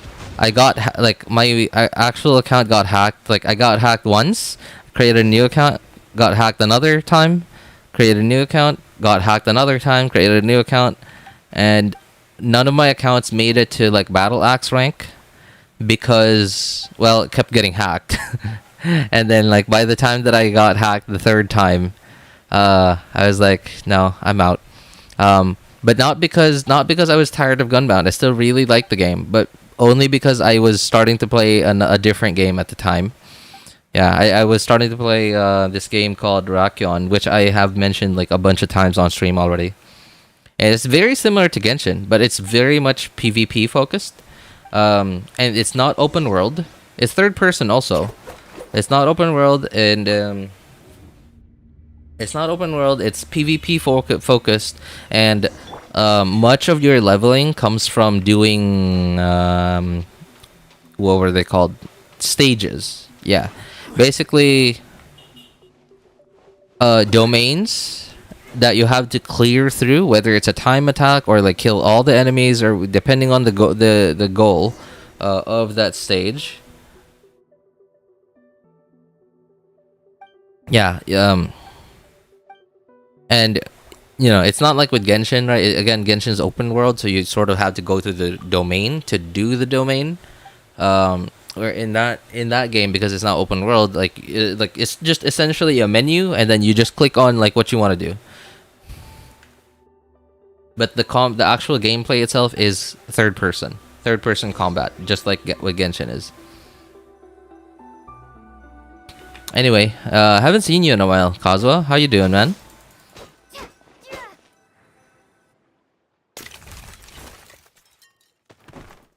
I don't know what Hoyo plans about releasing triple banners. What will be? Oh my god! Yeah, you're right. Whoa, how's that gonna work? I don't think that if they ever get to the point where they start doing triple banners, I don't think they will do. Oh, they could actually do that. Yeah, triple banners. They would just give us 2 weapon banners, I guess. I'm thinking of going to HSR back to from HSR back to Genshin. My account is out of date. Haven't been played since 3.5. Wow, that's okay. That's quite out of date. Well, I mean, you're always welcome to play whatever you want, man. But what's wrong with HSR? Is it mostly just you want to get your Genshin account up to date? You're too good, they want your account. No, I think it was mostly because I was a kid. I was a kid at the time. I was like, it was between like 6th grade and 8th grade is when the Gunbound thing happened. And I wasn't exactly, I'm not like, I'm not like a tech genius or whatever, but at least now I'm a little tech familiar. I'm not ignorant when it comes to tech and like the internet in general. But back then I was a kid, didn't know about anything about how anything worked. So I heard about keyloggers. I heard a little bit about like how they worked, etc. I don't even remember how I got hacked the first 2 times. I actually don't. But the last time I got hacked, I'm pretty sure it was a keylogger. Yeah, because like playing in internet cafes at the time was still like the more common thing to do. Like, because not everybody had internet in their own homes, so I still played in internet cafes quite often. And that last time I got hacked, my Gunbound account got hacked. I played in that really small internet cafe that I've never played in before. And it wasn't exactly the most reputable looking internet cafe. Yeah.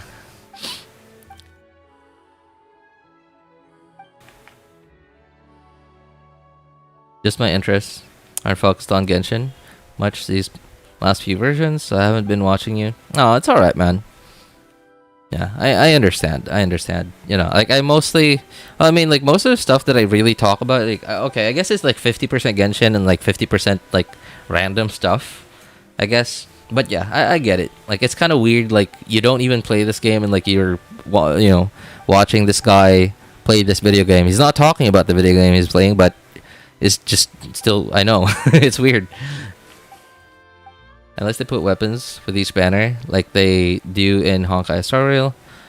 First rerun, they don't merge 2 weapon banners, but they separate it, which is really nice, so we can have it in Genshin.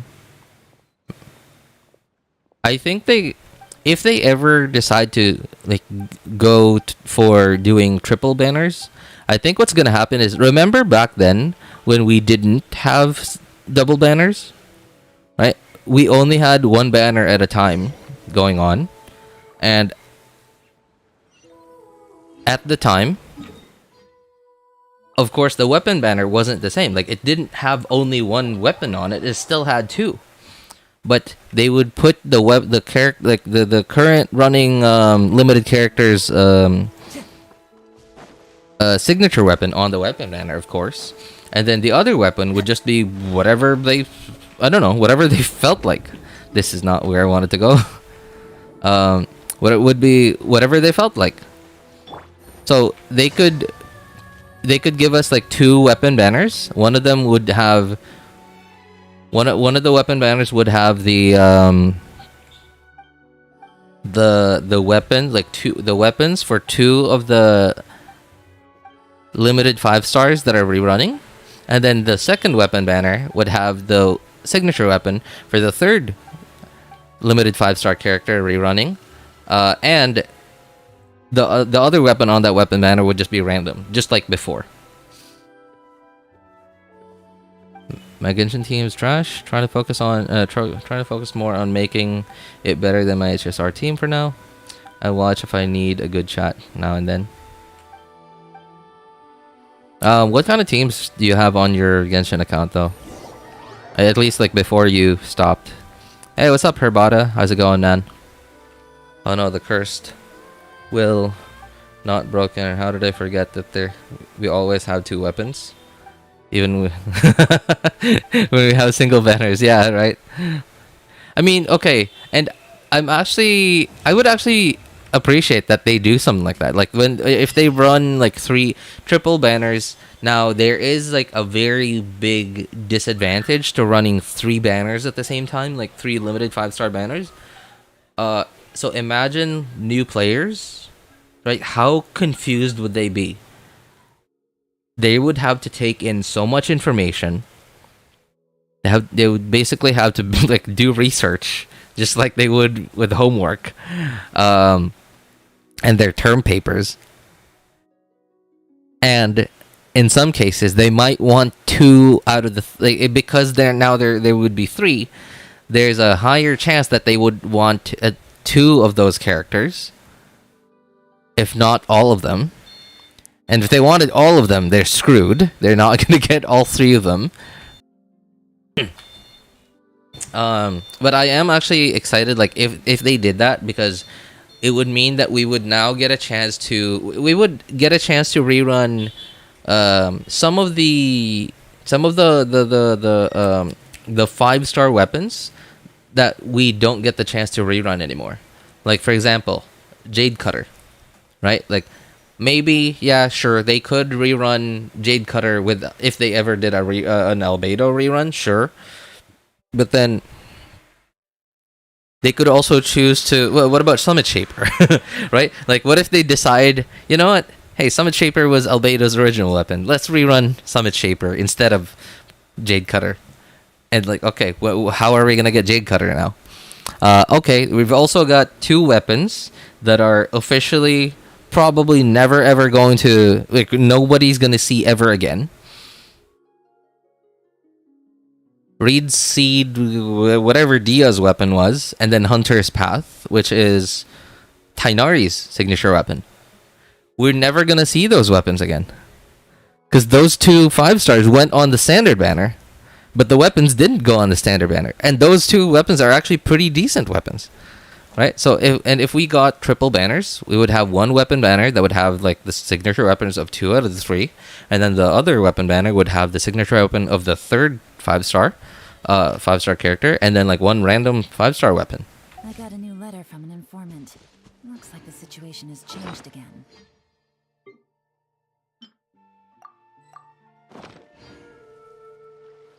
That actually didn't take up that much time, which means. By the way, you don't actually need to start this quest over here.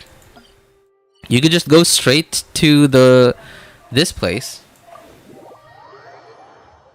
and just start doing the I guess puzzle. Like I don't know, it's not really a puzzle.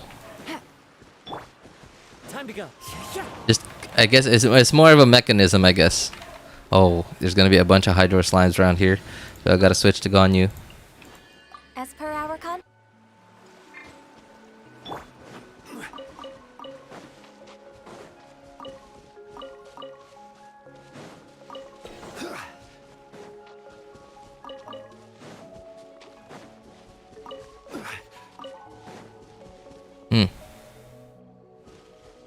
Oh, I already did this one.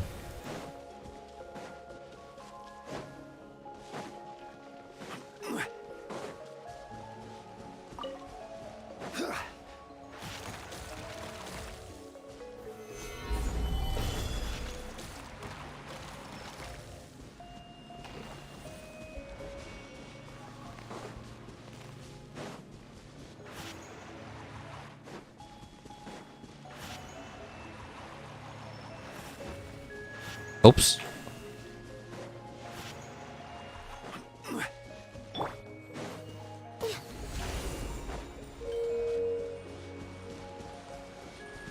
What? Oh wait, there are 3. I forgot there were 3. Okay.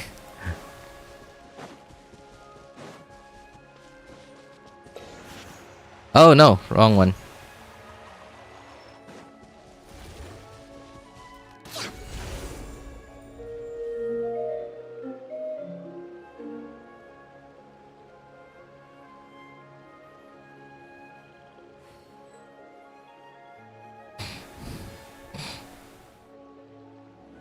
What about you?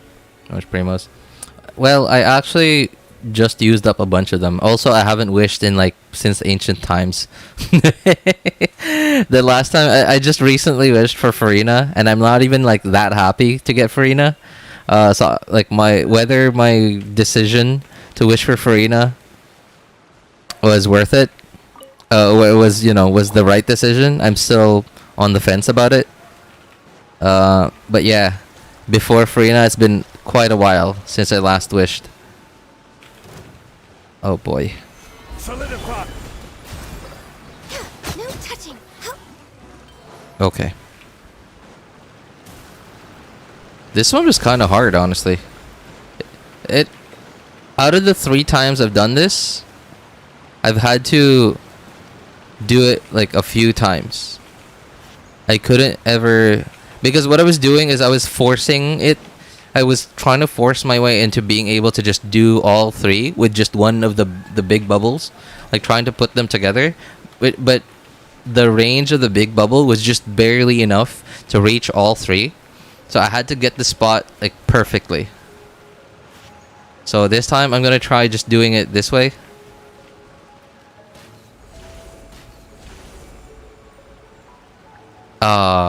Okay. I guess it's not gonna work that way, huh? Okay, well, let's give that one more try.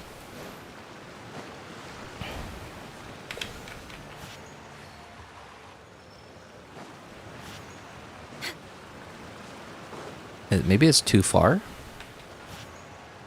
Or maybe I should put it on the rock, huh? Maybe there's a reason that rock is there.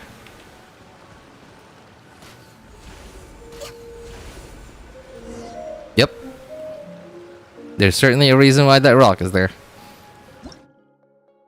Oh, it's okay. Daily server reset time. Okay, I'll oh man, and I just started the quest. Okay, I'll come back for it. I just gotta reset my expeditions, use resin and stuff. Yeah, I'll get to it in a bit. Wander, Bennett, Xingqiu, and Miku. Yeah, Miku? The cryo guy who boosts your attack speed. Oh, Mika. Okay.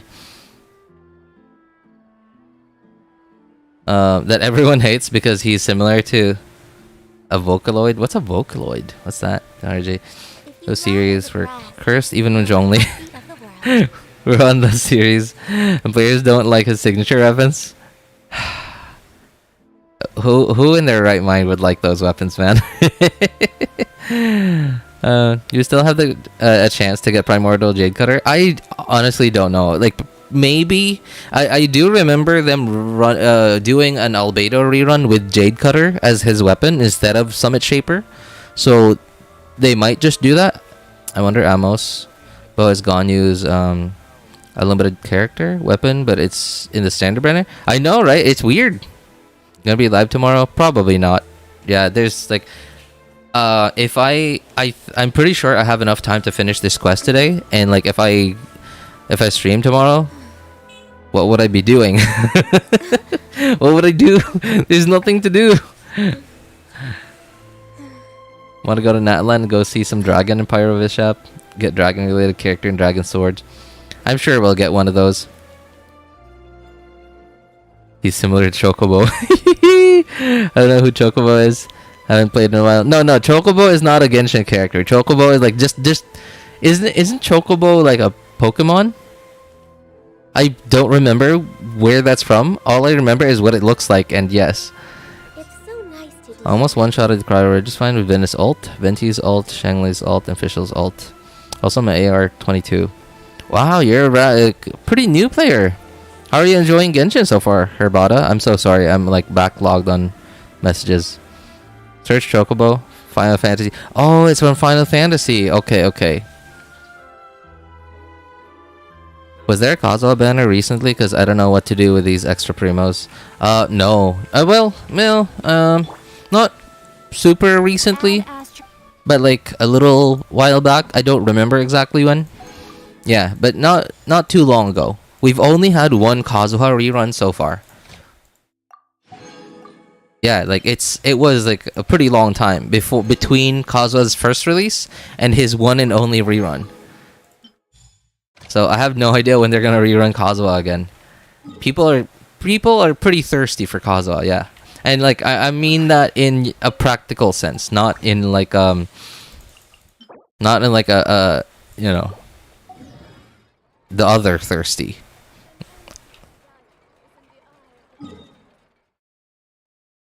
Oh my god, what an idiot. Okay, I did not mean to condense my resin. I was going to use my resin today to farm for Charlotte mats.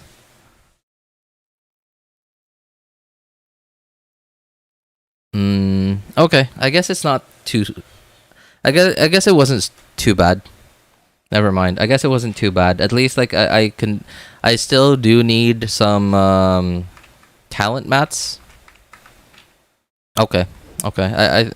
I'm still gonna need to farm this domain tomorrow. Alright, I don't mind. Okay. Time to do dailies. You know what? Nope, no dailies.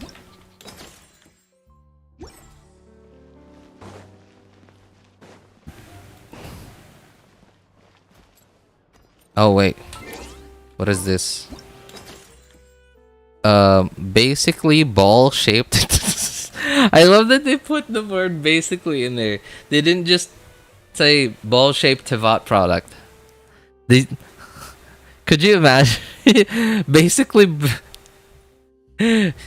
wouldn't it have been better if they just said pretty much ball just instead of basically? That would have been even so much better if they wrote pretty much ball shaped Tevat product. That would have been even more awesome, but I love that they put basically in there. Okay. I think I remember this, yeah. It's taking me 24 hours for me to download Genshin. You uninstalled it. Okay, I guess I understand like why you would uninstall it, because like you haven't played since 3.5, and that was quite a while back. Yeah, Genshin is since 3.5 Genshin has gained weight. Yeah. We'll put it at that.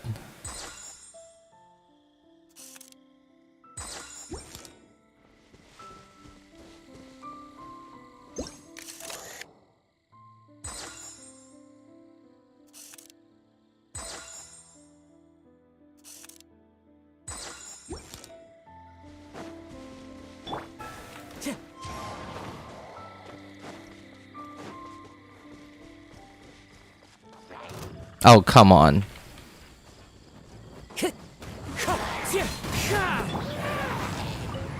Next on the agenda.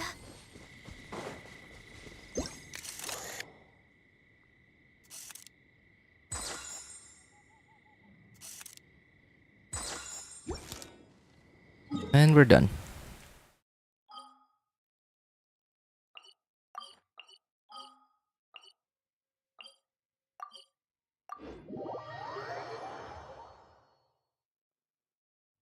78 gigabytes, my phone and PC are gonna be dead. Don't worry, man. It's not 78 gigabytes on the phone, of course. But it's, you know, I'm also not saying that it's lightweight on the phone. All I'm saying is that it's not 78 gigabytes on the phone, yeah.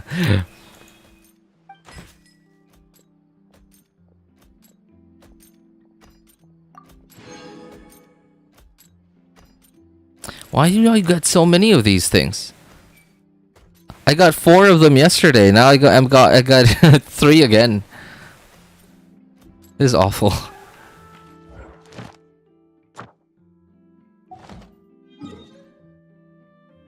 Oh,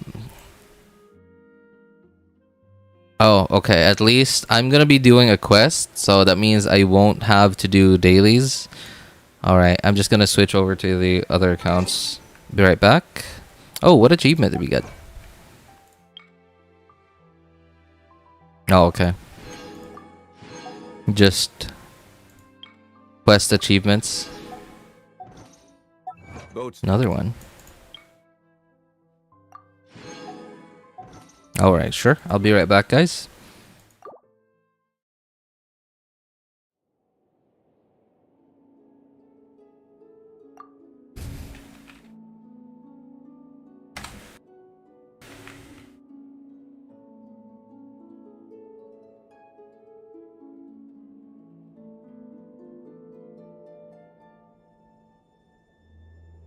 Barzan design is Miku Vocaloid inspired what?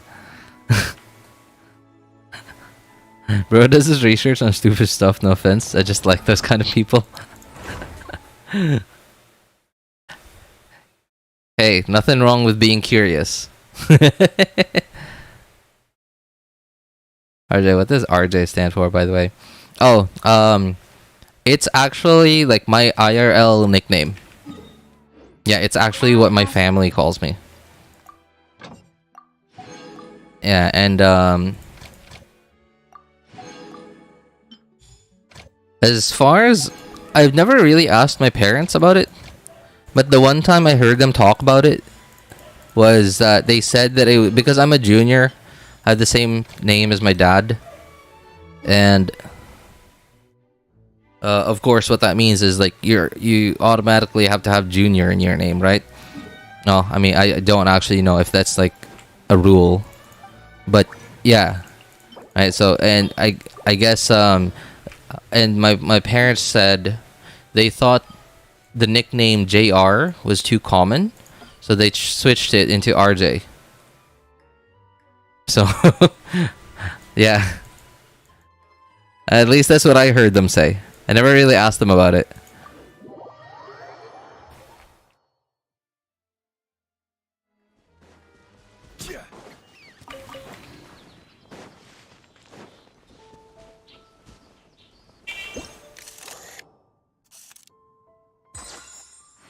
Uh-oh.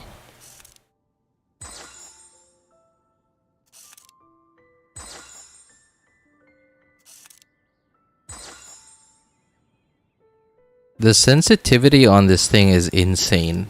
They should really turn that down, or at least give us the option to, because like it's really hard. It's really disorienting. It's really hard to like focus on which one you want to focus on.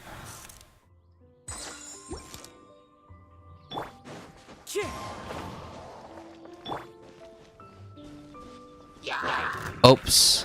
Wind strike. Take it easy.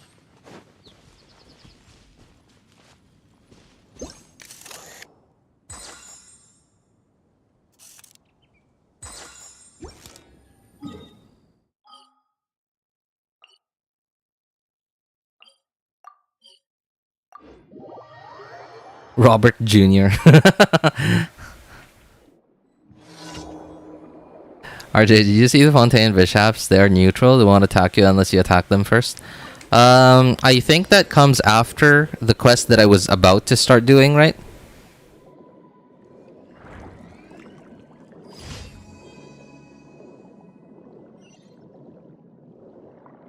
They don't really spawn yet until you finish the quest that I was about to start.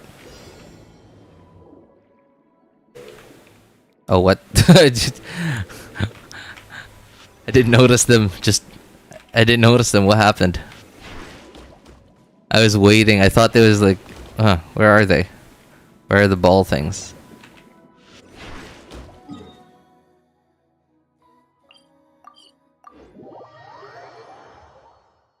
I have 40 to 56. 40 to 56? I don't remember. Account but Traveler is mained, and I don't know is better than...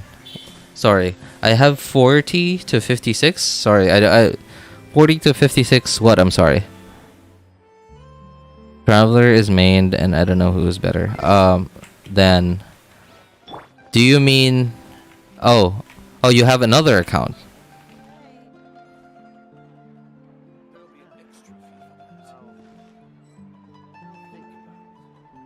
You're meaning Traveler, and you're not sure who is better. Actually, pretty much most of the characters are better than Traveler as a DPS. Yeah, like as a DPS, Traveler is not a very good one. He's not even a very good support. He's a usable support. If you really don't have any other options. But no. Not a very good one. Are you F2P? Yes, and no. I have 3 accounts. I'm sure you noticed I switched accounts just now.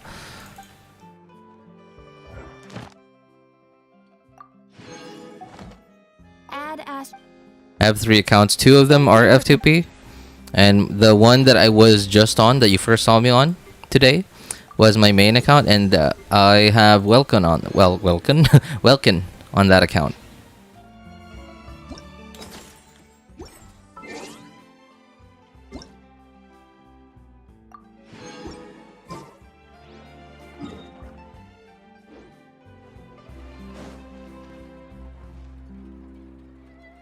All right, be right back. Just switching to the 3rd account.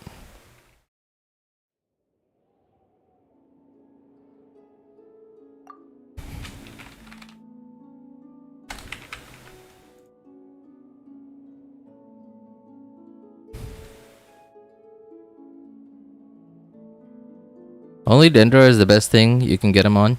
Get on him.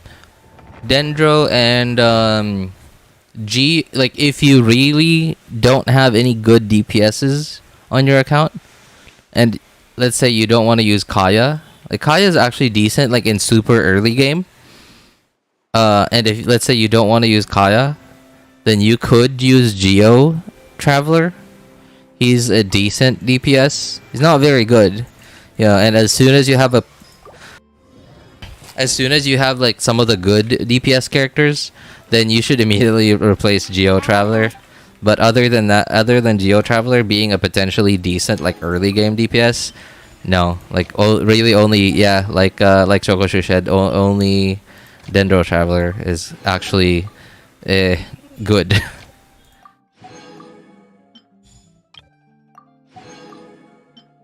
Yeah, and by good I mean like if you don't have Nahida, then you can use Dendro Traveler. But if you don't have Nahida, or sorry, no, if you don't have Nahida, then you can just use Dendro Traveler and maybe Collei. But if you do have Nahida, then you essentially don't have any use for Dendro Traveler. But Animo Tornado goes away. It doesn't stay while his Dendro Burst is in place.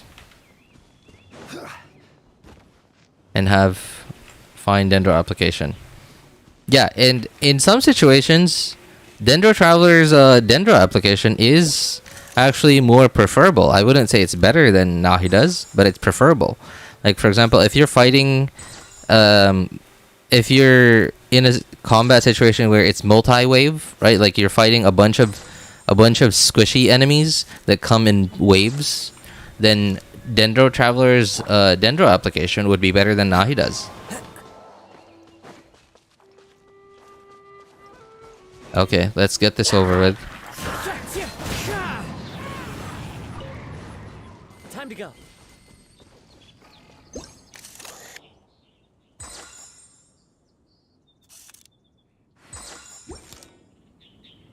Wait, what?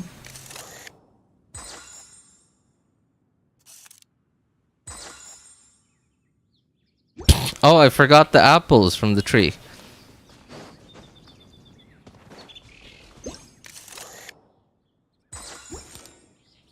Wait, that was it, right? Yep, no more film.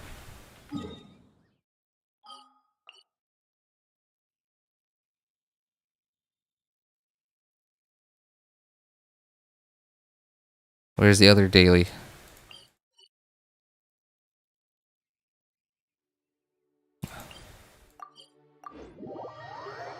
Is there Hydro Traveler yet? Yes! There is! We are literally in the land of Dendro right now. Or sorry, Hydro. Yes! We are now in version 4.2. 4.0 came out. Yeah, that's literally where I've been walking around in Fontaine. Squirtle will use water gun. Hydro Traveler is sort of a meme though. Not actually a character that you can use. I have no idea how you would even use the Hydro Traveler. Like, I mean, I know how he works, but in what world, what kind of team would you have to use to actually make him usable?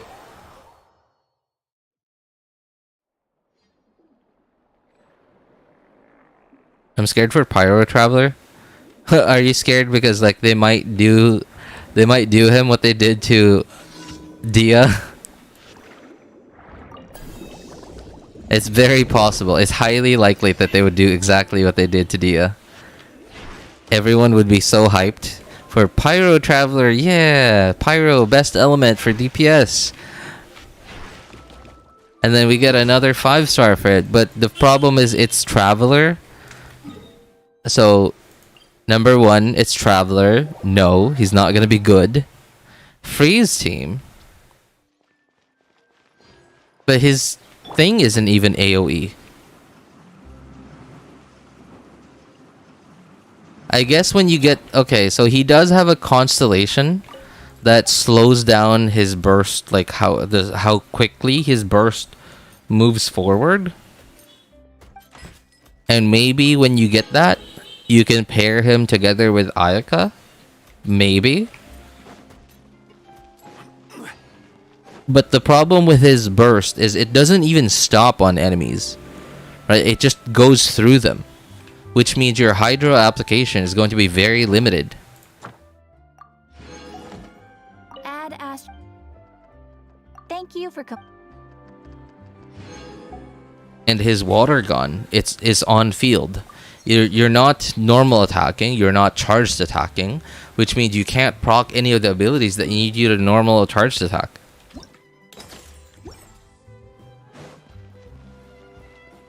Okay, I think... Okay, that's it. Alright, let's go back to the main account, and let's get on with the show.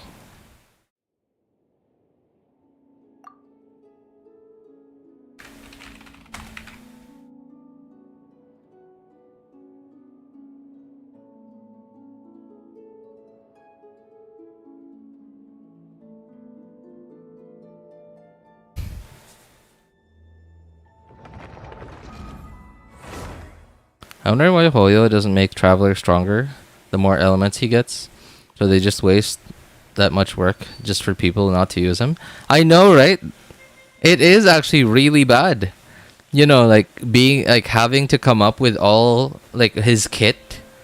Having to come up with his kit and like just only for no one to ever use him.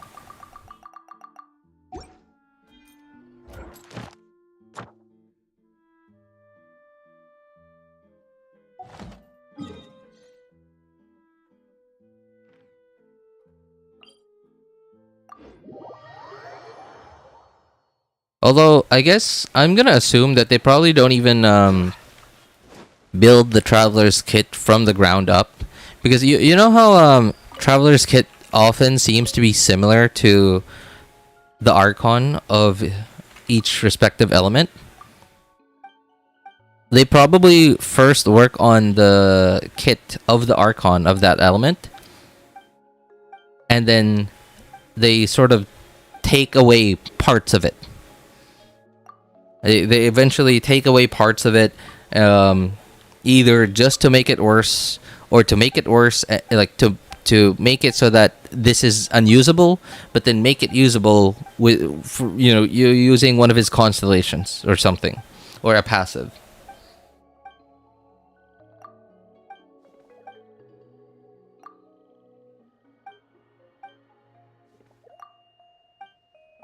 Yeah, they probably like don't build the Traveler of each respective elements kit first. They probably build the Archon first. I use Hydro Traveler. I max everything. His talent, his constellations. Consolation? Not constellation, huh?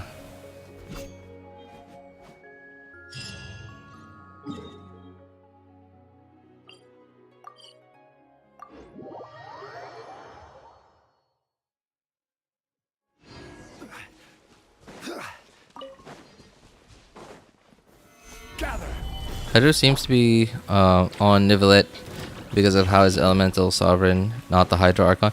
Yeah, that was, I was actually pretty like when they showed us Nivelet's kit, and at that time the 4.1 hasn't come out yet, right? So Nivelet, we didn't get the Archon quest yet where Nivelet says, yes, I'm the Hydro Dragon. Well, no, it was a little more complicated than that. It was more like Paimon. It was more like Paimon says, "You're the Hydro Dragon, aren't you?" He he he. And then Nivelet just says, "Yes, I'm the Hydro Dragon." It was more like that. But yeah, we didn't get that yet. So everyone was like speculating that Nivelet was the actual Hydro Archon or the Hydro Dragon. Although more people were leaning towards like Nivelet being the Hydro Dragon instead of the Hydro Archon. And when they saw Hydro Traveler's kit and Nivelet, they were like, "What's wrong? what's Furina's kit gonna be?" And then sooner or later, people started to get leaks of Furina's kit, and then they were like, "Okay, this has nothing to do with Furina's kit."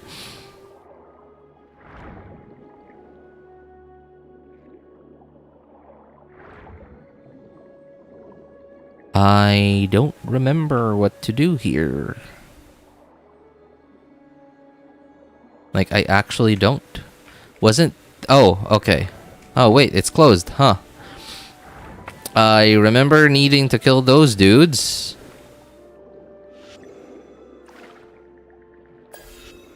Well, not really. I don't really need to kill them, but you're gonna be annoying if I don't.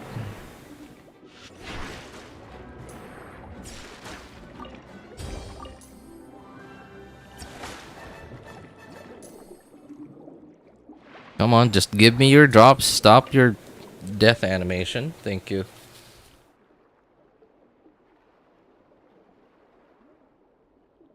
Just a ball factory for Nivelet.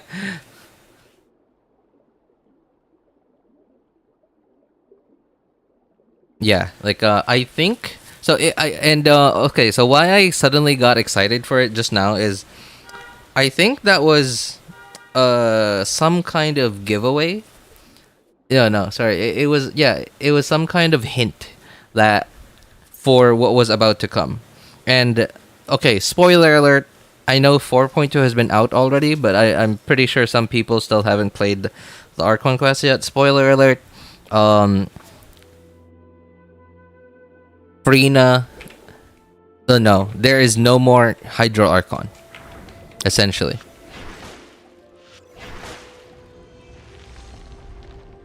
There's no more Hydro Archon, which means the Traveler cannot have anyone for his kit to be based on. And because of... So the idea is that each respective elemental Archon's power seems to be some kind of authority. So when the... Hang on, I gotta... underwater, okay. So when the fighting happened between what was his name, Fanis, or the primordial one, between Fanis and the primordial one, and the 7 dragon sovereigns and the dragon king Nibelung, I think is his name. When the dragons lost, apparently each dragon had to give away half of their authority over each element to each respective archon. And so Traveler said, "Hey, why don't you just, because there in Fontaine there was this prophecy that, all the Fontaineans were gonna die or whatever." And then Traveler just said, "Hey, why don't you just stop it? You just stopped it this time, right?" Neverlet just said, "I don't have my full authority. I don't have the full authority over Hydro. Because the Hydro Archon has it and she hasn't given it to me. That's not the right one." Okay, I'm not gonna do that yet. I need this first.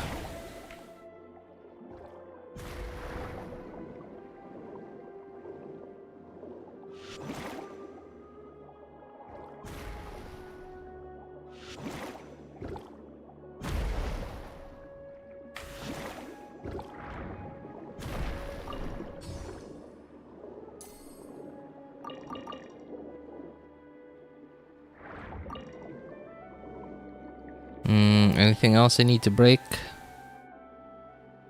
No. Okay. We're good.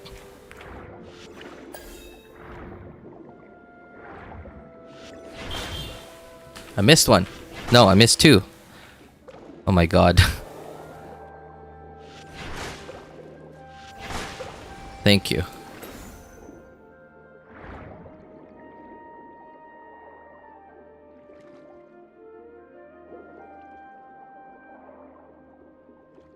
Oops, wrong one.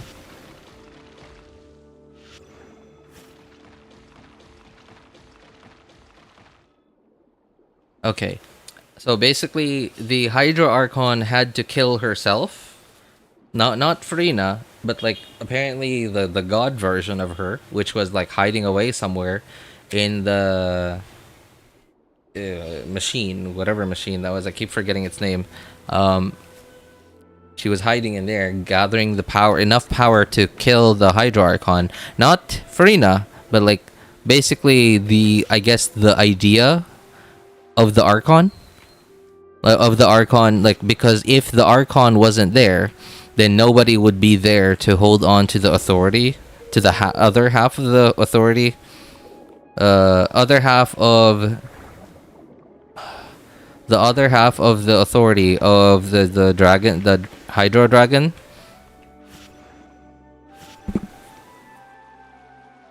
Which means like that authority would basically go back to Neuvillette.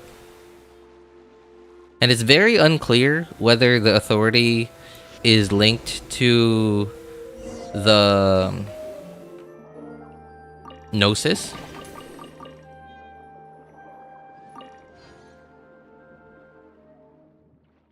Because he essentially gives the Gnosis away at the end.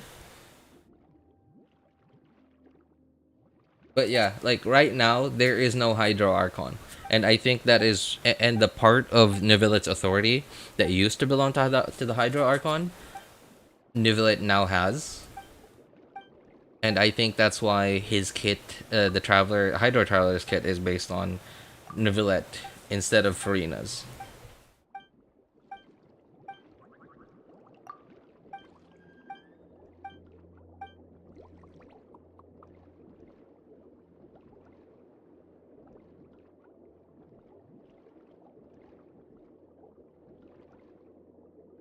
Because no Hydro Archon and the Elemental Sovereign is the Hydro Dragon.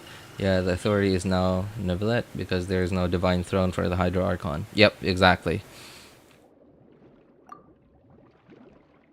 Why don't they just add physical element for physical DPS like in HSR? Physical just sucks here in Genshin, unlike in HSR. Because HSR is all about elemental weaknesses and Genshin is all about elemental reactions. Physical is broken in HSR. Superconduct on physical is not great. AR-53 with a trash team that can't even do main quest. Wonder why they just make Traveler stronger if he gets the no-seas. He doesn't really have any of the no-seas. Hey, what's up, Linny? Good to see you, man.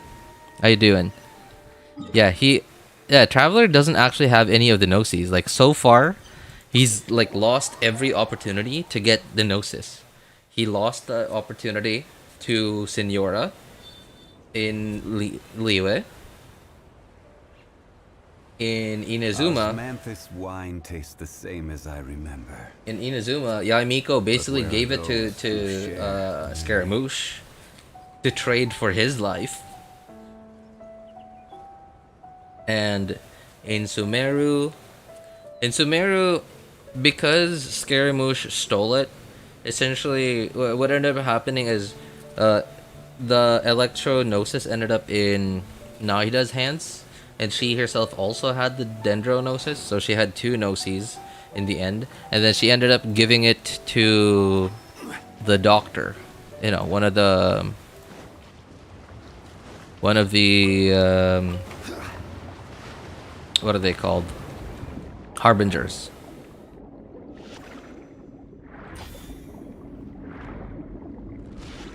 Oh, you missed. Hit me.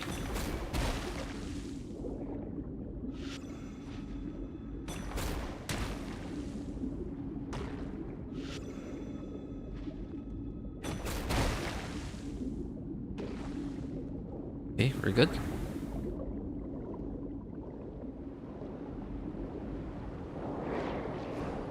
Scarlet cannot be trusted. What? Literally us? We cannot be trusted? Come on. Thank you. Oh, I'm late. Hey, what's up? I'm still here. Good to see you, man. Oh, it's all good. Use squid powers? Here? There's no squid here. What do you mean?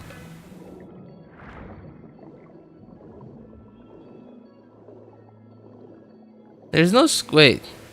How would I even get squid powers? There's no squid. Yeah, there's no squid here. What do you mean? How would I get squid powers? And you lose your, you lose your powers when you go on land, right?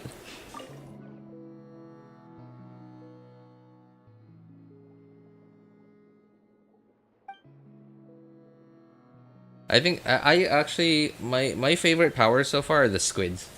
The squid powers are really cool. Just really big damage and really big AoE. And you can even choose when to trigger it. Linny have performed a magic trick, so magical. And it turned itself into a Fontaine Saver dish. What?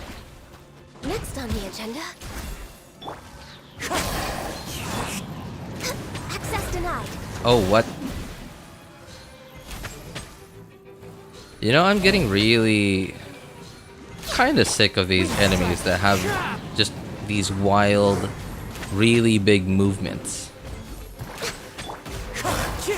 And those movements aren't even like part of their kit. Like they don't even, it's not even part of their attack animation. It is part of their attack animations, but they're just random animations that, and sometimes they just do the animations and like they make it so that, okay, you missed.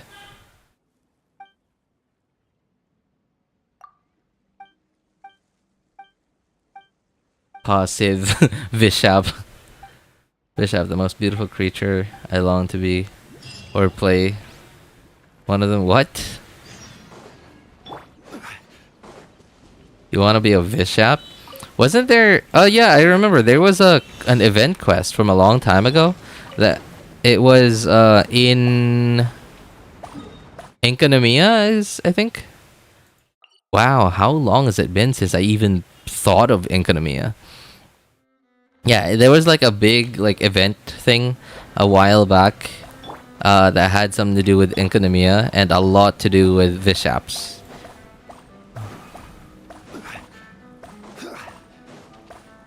I thought it was a pretty cool event. Unsolicited.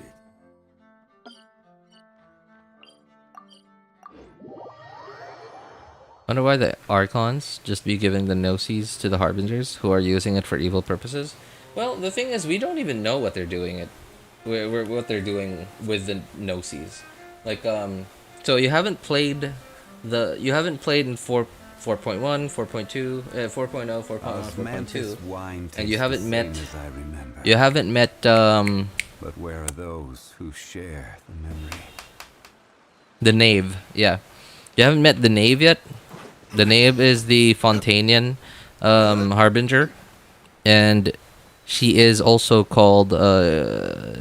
They call her father for some reason. I guess like she sort of runs an orphanage, but all the orphans are sort of like spies that work for her at the same time. But they really like her, and she's really reasonable too. I really like it. She's really reasonable, and we even work with her to try and save Fontaine.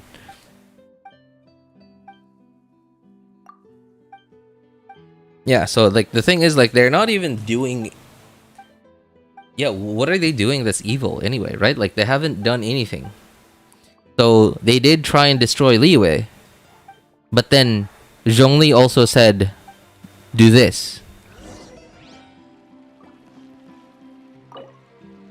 Yeah, Zhongli said, "Hey, I'll give you the Gnosis if you can show me that Liyue will be fine without me." And that's why they did that. That's why they released Osial in Inazuma. Okay, so there was I guess there was the whole like giving delusions to the resistance so that they could fight back against the shogunate.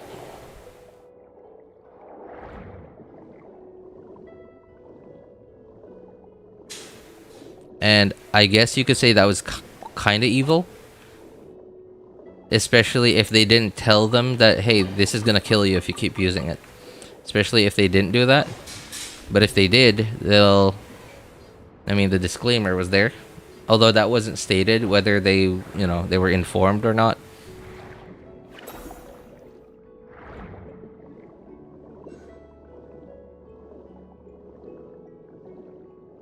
In Sumeru... What did they do in Sumeru?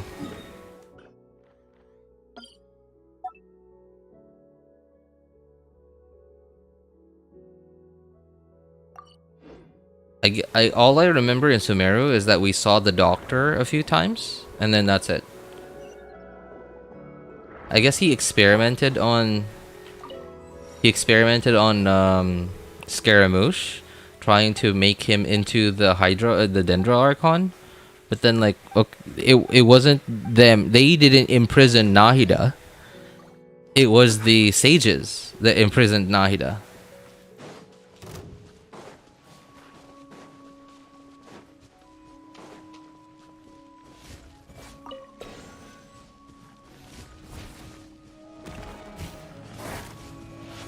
Oh, stop. Solidify. Born of ice and frost. Could you just all come here, please? Thank you. No touching.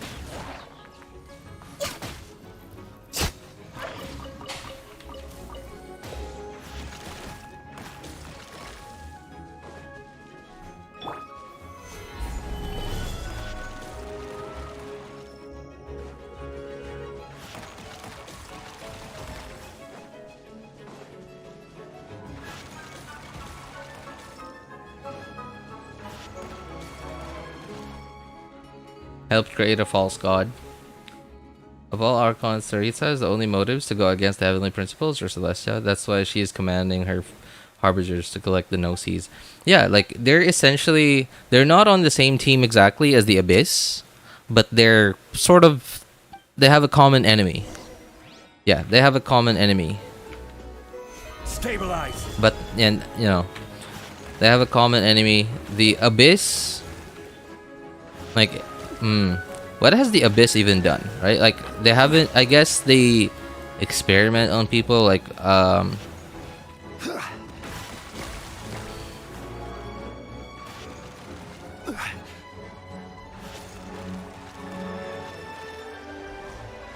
Yeah, but then all the hilly trails used to be Conrians, so it's not even their fault that they're hilly trails.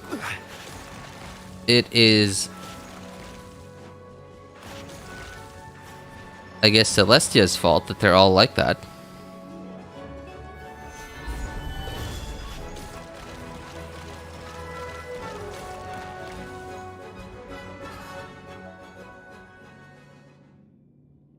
Skirkin is an abyss dweller. Yeah, that was actually pretty lit. I was really, that got me really excited. It got me really excited when I realized, wait, she lives in the abyss, and not just her, but her master as well. I got really excited when I heard her say that her master was one of the Hexen Circle. Access denied. Next on the this is long overdue. I wonder when we're going to get to see the Hexen Circle, or like anyone who's in the Hexen Circle. As far as I remember from that one event quest that had something to do with Klee, Born of ice and frost. the one of the Hexen Circle is already dead. Like, she was mortal, and she wasn't immortal, or at least like she wasn't a very long-lived species. Not like Klee's mom, because Klee's mom's an elf. Access denied. One with nature. Ninjutsu. I will have order. No touching. Access denied. We're way behind. Howdy, I have returned. Yo, what's up, Ems? Good to see you, man. Long time no see. How are you? They were pretty OP too. Even the village in shock of Skirk's powers. Yeah, they are. They are. I'm actually really hyped. So I was there. I had one more character that I was really looking forward to, and that was Clorind. And like, and then like Skirk came out of the blue, and I was immediately like, I wouldn't say I forgot about Clorind, but man, boy do I want Skirk.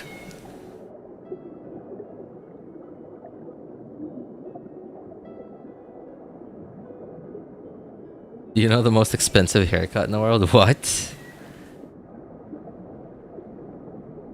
I mean, a haircut's a haircut. Why would it even have to be expensive? That's weird. Skirk doesn't have a vision like Dainsleif, right? Like, I'm assuming that they just use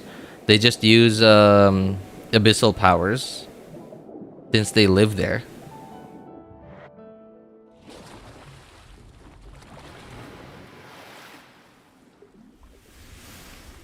I want Skirk. Unless she's... Oh, until she's playable.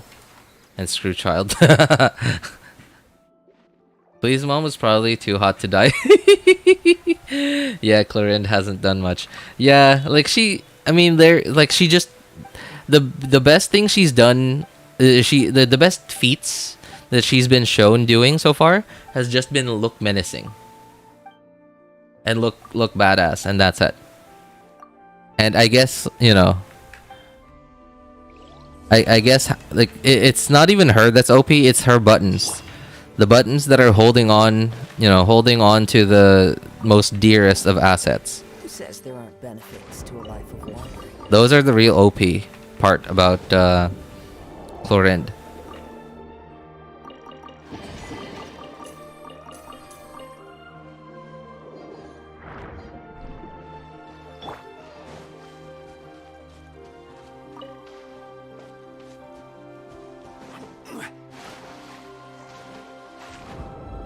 All she did was save for a minute from dissolving. I guess there was also that time where she saved Navia, I guess. Navia and like the Traveler against those Gardamex. Also, why am I not floating? Hello? Okay.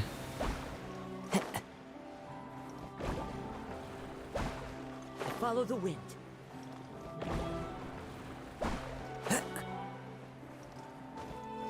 If elves exist in this world, where are the orc ladies?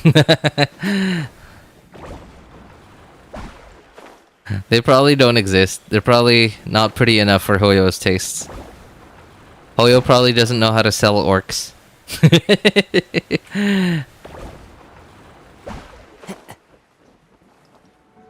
Although, apparently, we're gonna see a lot of dragon people in Natlan.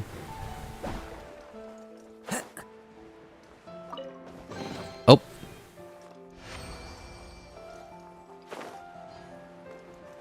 Okay, I guess I already got that.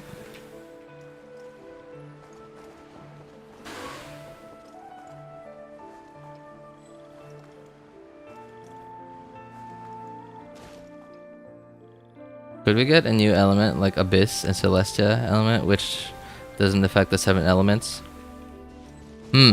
People were actually theorizing that a while back, right? People, so I don't remember how the theory goes, but there was this theory that when the Traveler gets all 7 elements, he will eventually get his original powers. And if we look at what am I doing here? And if we look at footage of him, like at the very beginning, you know, like as soon as you log into Genshin and you're fighting the heavenly principles, the sustainer of heavenly principles, the glow on their weapons and their wings is like very different from all the 7 elements. And some lore theorists theorize that that is a power that you can get once the Traveler gets all 7 elements.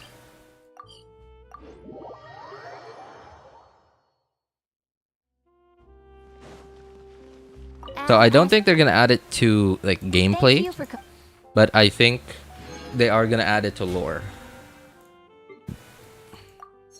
because the sibling, the Abyss sibling, is using abyssal powers, right? And we literally saw Skirk using it, or if not using it, then at least commanding it. I don't know how it works. I have so many brown ones. My other account apparently has so many yellow ones.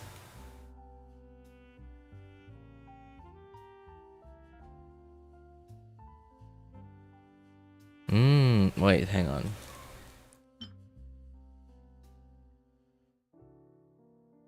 I'll do this off stream. Yeah, this is boring stuff. I'm gonna keep logging in and then logging out.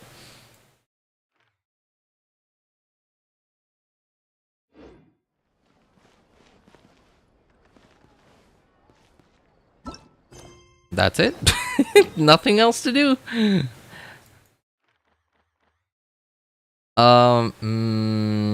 Oh wait, there was like the one thing here. There was like another hidden teleporter here that I remember getting a few days ago. Do you have Risley? Because I lost my 50-50 and got Chi-Chi. Oh man. Hey, I mean, you didn't get Risley, but you still got a cryo character somehow. Am I right?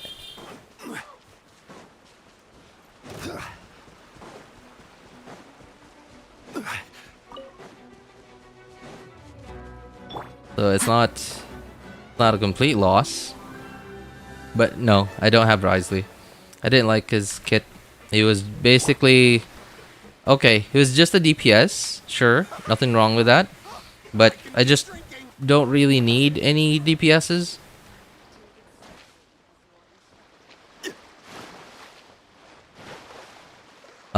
Plus the fact that he drained his own HP, which is okay, sure, makes it so that he could use the Marechaussee set.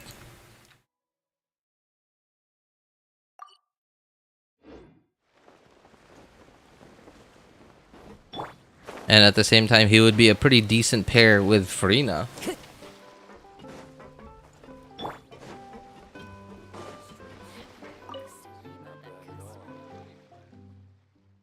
But then, like, then what? His HP draining thing didn't even like I'm sure it was like there was something about it that had to do with his like own damage, but I don't even like it seemed like they had to create a problem for them to give us the solution.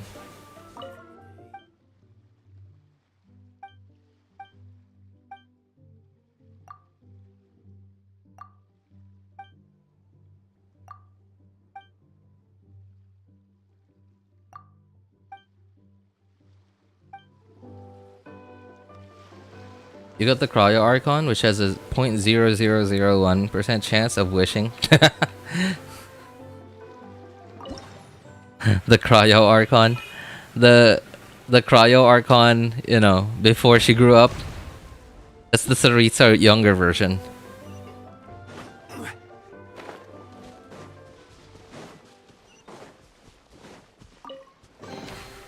Certainly worth the extra mile.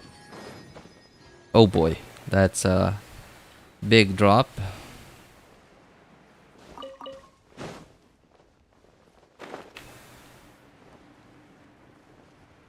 Another crystal fly.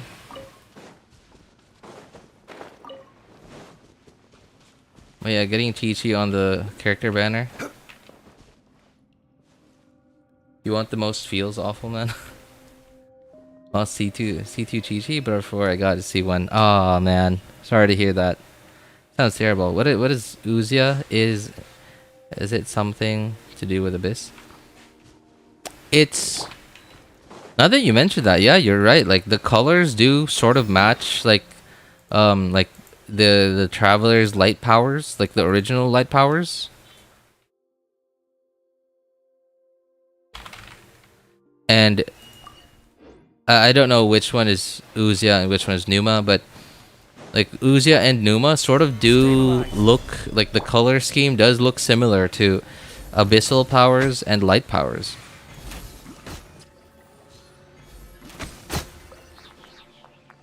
Now that you mention it, I never really thought about it that way.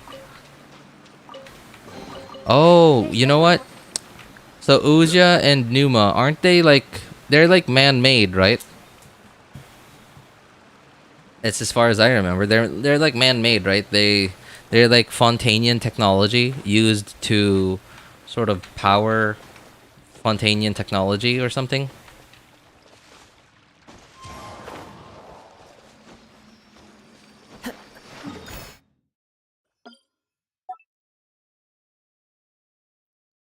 And if they're man-made, wouldn't that mean that they were based off of something? Like whoever created them must have at least seen or observed or felt the different energies. Or at least have gotten the idea from somewhere. Time to go.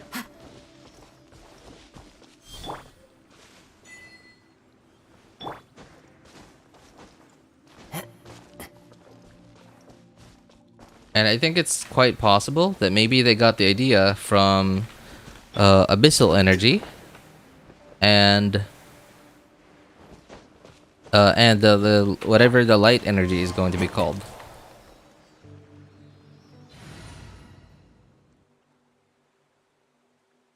You'll never know how OG Genshin players were happy back then when they got Chi-Chi. Some people were actually happy to get Chi-Chi back then because Chi-Chi was the S tier healer.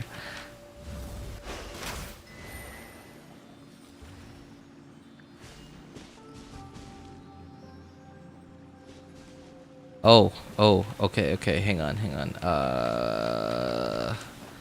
I need to go here, I think. Yep. All right.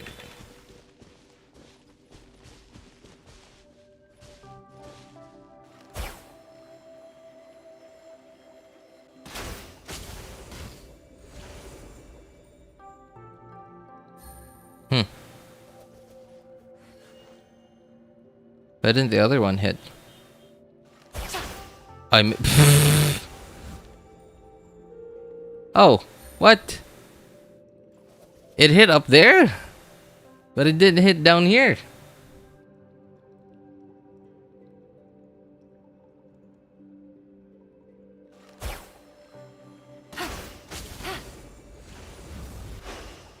Ah, because I was triggering this one too quickly. Okay, okay. I think I'll do it when this one starts to come down and this one starts to come up.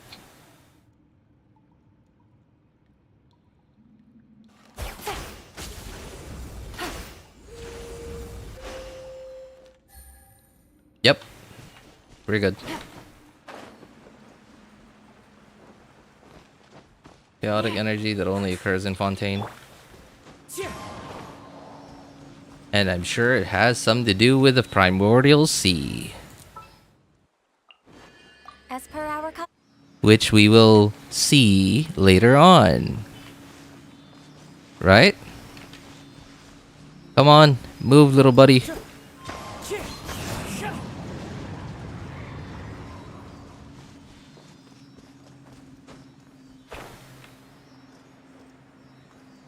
Oh, yo, what's up, Ashido? Good to see you, man. How you doing?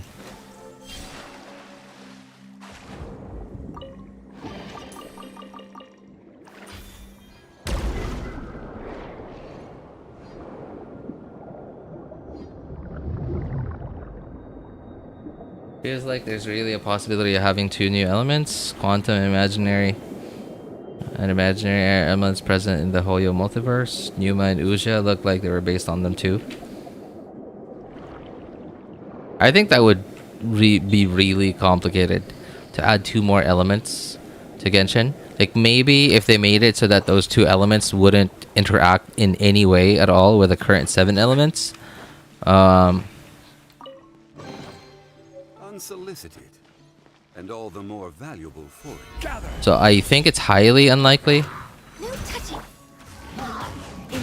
If they did add the element, like new elements to the game, it would probably be lore only, and not gameplay.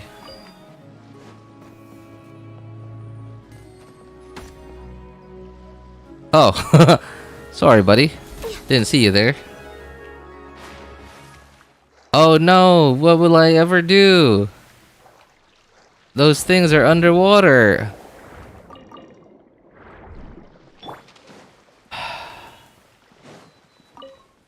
Who remembers that pain?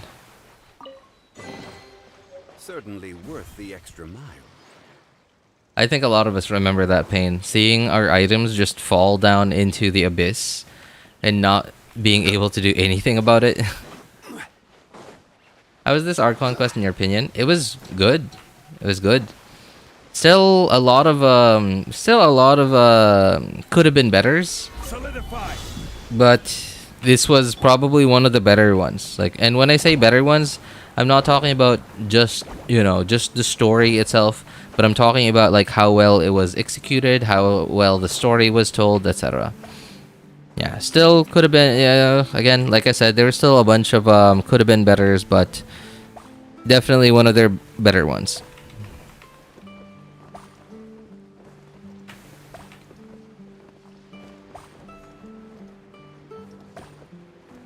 Where's... Did I... Oh my god. Okay.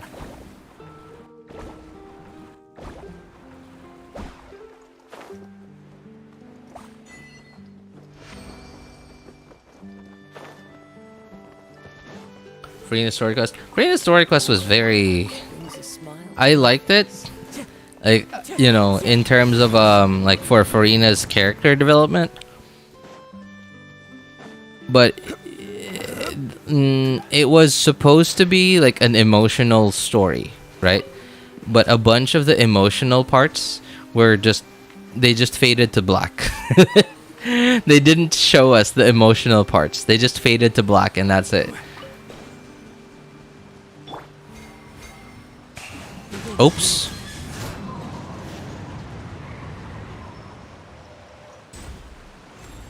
Oh, too low. Wow, that thing certainly takes its time to come back, huh? Time to go. Oh, come on. Born of ice and Wind strike.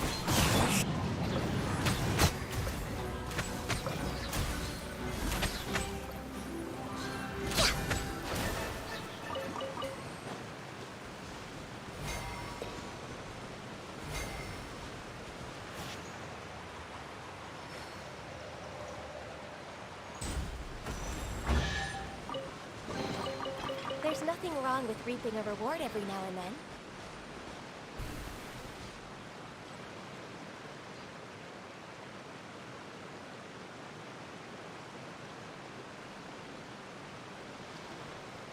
Sorry, buddy.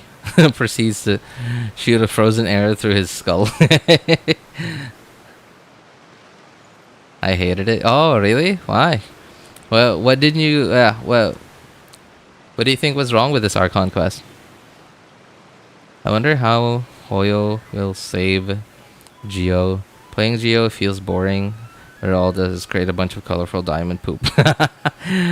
I don't think they're gonna have any, you know, any way to save Geo. I remember fighting the whale inside its stomach, and the enemy there is a visitor from the far side of the sea. Of stars in Hoyo multiverse are called Sea of Quanta, which refers to the void of space. Sorry, what is that?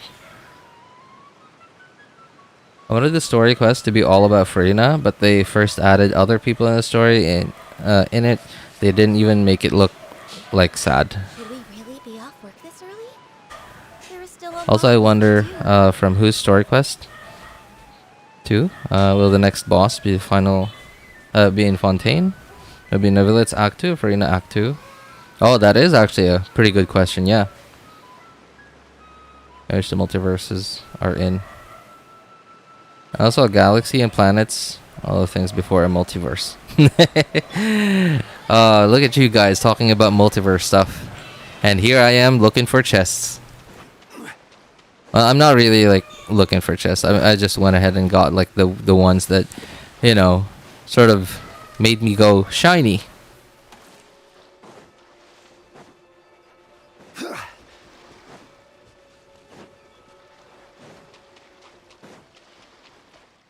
Oh, I remember that. Okay, hang on.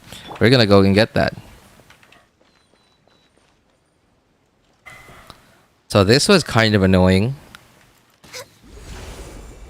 Ah. All right.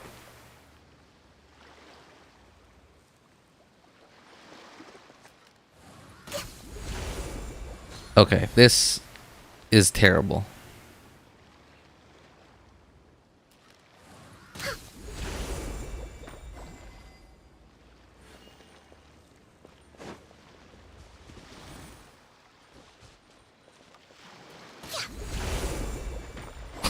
This is awful. I hate this.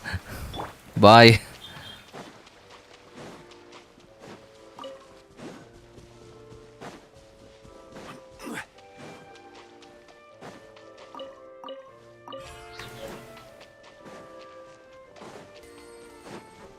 Oh, no, I don't need this. Time to go.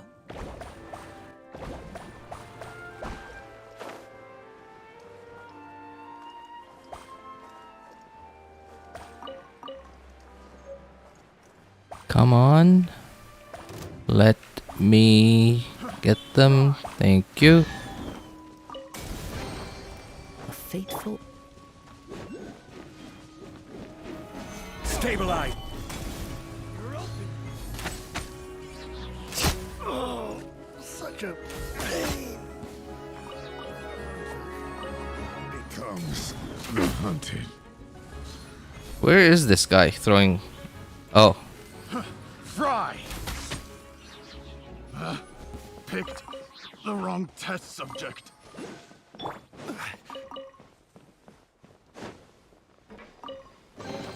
Okay. Unsolicited. And all the And more valuable for it. we're good.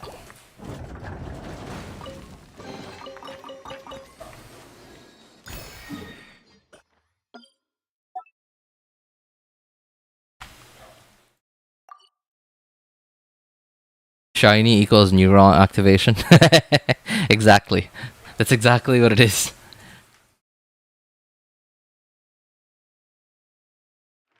Imaginary tree is a tree where universes are in each branches of the space where the imaginary tree resides in the Sea of Quanta. It sounds like you're talking about Loki. It sounds like you're talking about Loki, man. And the tree of Yggdrasil.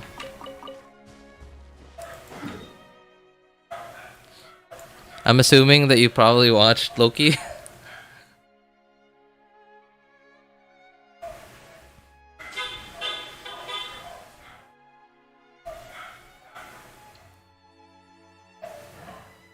I want to know where the Electro Dragon is.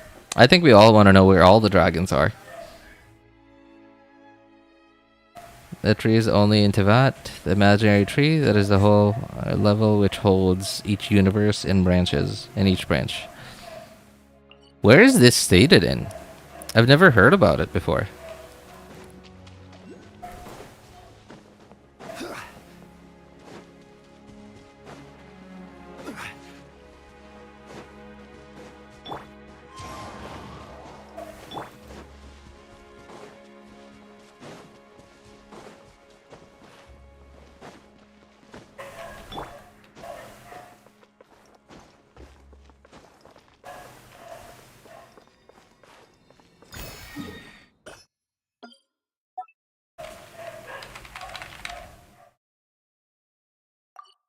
Imaginary tree is stated in Honkai Impact 3rd. Ah, I see, I see. I mean, they certainly do seem to be headed towards that direction, right? Where Honkai Impact 3rd and Genshin and Star Rail are all like in the same multiverse. And if they are going in that direction, I'm actually quite happy that they're taking their time with it. You know, compared to the DCEU and like them, like it's so cringe, I think, that they're trying to like force these multiple IPs together, like without even trying, without even doing any character development first. Oh wait, I remember there were some hydroculi over here somewhere. Where was it? Ah, here. There were two here. There was one here and then one here.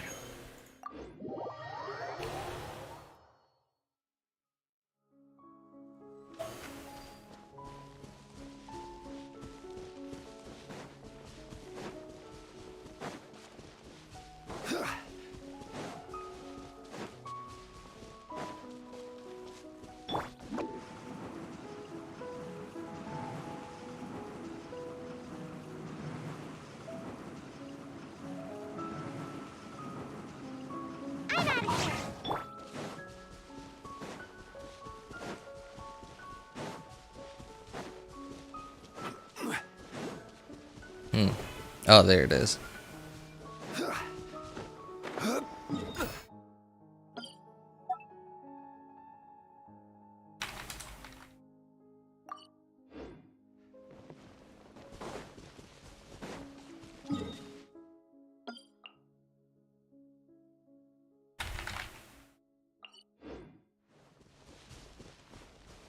DC tries so hard to go against Marvel. That's why they want to show they have their own multiverse too. Yeah, but then like the problem is like they haven't had the time to even build out, you know, the characters, right? Like they haven't even had the time to do any character building at all. So they just like come up with one or two movies, and then like next one's gonna be okay, they're gonna fight each other, or they're gonna fight the same bad guy in the same movie.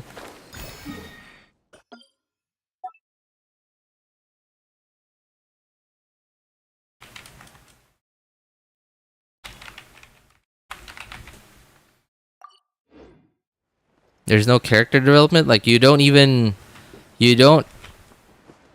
really care much about them yet. Like yeah, they don't give you any much of a reason to care about the characters yet. And that's what character development is for. Character development is supposed to make you want it so that the good guys don't lose, or none of them get hurt or die or whatever.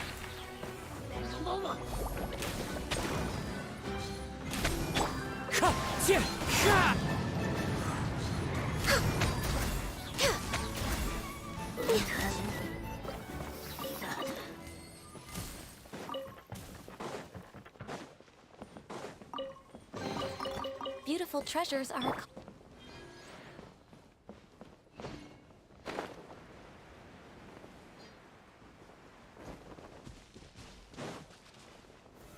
Solidify! no touching. Hup. Born of ice and frost.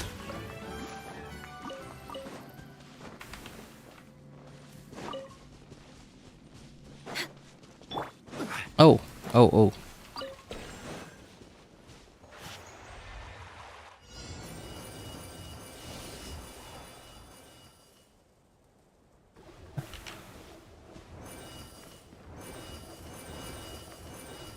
Oh, oh, oh, oh, oh, I'm panicking. I'm panicking. Okay, we're fine. One man's stone is another man's gem. Honestly, tired of these superhero movies and their endless remakes. Honestly, I actually do like DC's like their animated movies, but they just can't seem to get the live action ones right. Not all of the animated movies are perfect by all means, but they're just they work.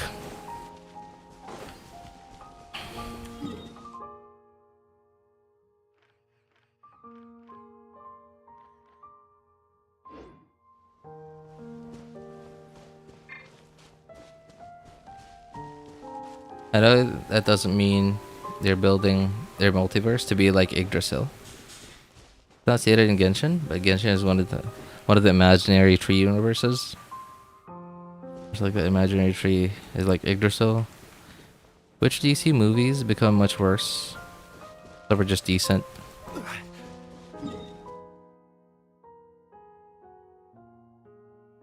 I heard people say that Blue Beetle was actually pretty good. I think Shazam was okay. Like the first Shazam was okay. Some people, I haven't seen Blue Beetle, but some people are saying it was pretty good.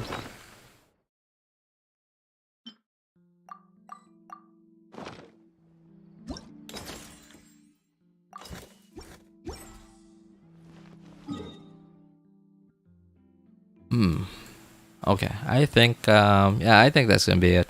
Really, not much else to do. I like at this point, I'm sort of just waiting for YouTubers. I'm sure there are already some videos out there. So other YouTubers, other creators to upload their video of like 100%ing the map, and once I see those, I'll start streaming me doing that. Honestly, these maps are kind of small. Like, look at that. I just barely. I haven't done any like chest finding. I'm already up to 49%. Yeah, and I mean, like, nothing wrong about that. Nothing against that. I actually prefer that.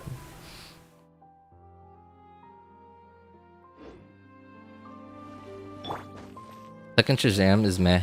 I haven't watched it, but I just look at the trailers and I feel like they're falling into that pitfall trap that they always like put themselves in. Like they always put themselves into this trap where they try to put in like a lot of superheroes together and it just doesn't work.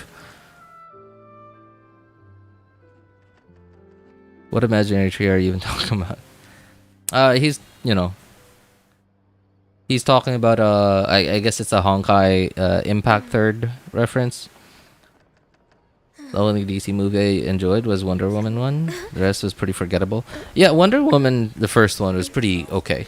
Yeah, that was pretty okay. Although, in a vacuum, I might have thought, wow, this is great. In a vacuum, I honestly would have thought the first Wonder Woman film with Gal Gadot in it was great. But because it's not in a vacuum, Healthy body, healthy mind. like I was watching it and I was like, this is Captain America.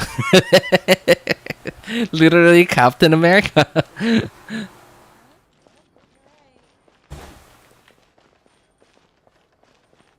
That one was pretty great. I haven't seen it. Yeah, but so many people are saying that it was good. I have to actually watch it. There'll be an extra fee for that. You just only know Genshin lore, that you would never know about it.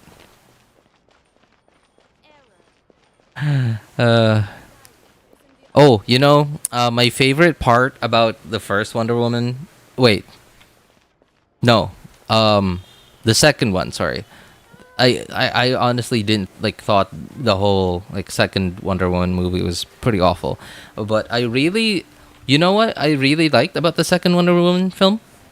The antagonist. The antagonist was basically like pretty much the best part of that movie, and everything else was just bleh. The antagonist. I loved that like little flashback shown where he was like just basically starting off his own business, you know, just to make ends meet. Just putting like and it was so heartbreaking to me, just watching this like person trying to make trying to make it into business, and just starting off their business. Like I forget what kind of business he was into, but putting like making sure his sign was straight, like, you know, catching the little details that nobody even pays attention to anymore, like once they get big, like making sure his sign on the door was straight, putting some treats up on a table in front of the door, you know, to try and attract potential clients. And I just thought it was heartbreaking, and then the rest of the movie was just awful.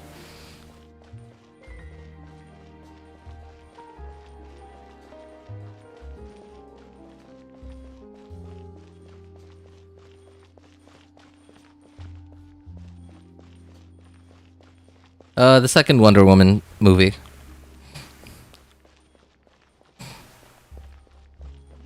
However, the devs already told in the Honkai lore about the imaginary tree universes it holds, like Genshin, other HOYO-verse games.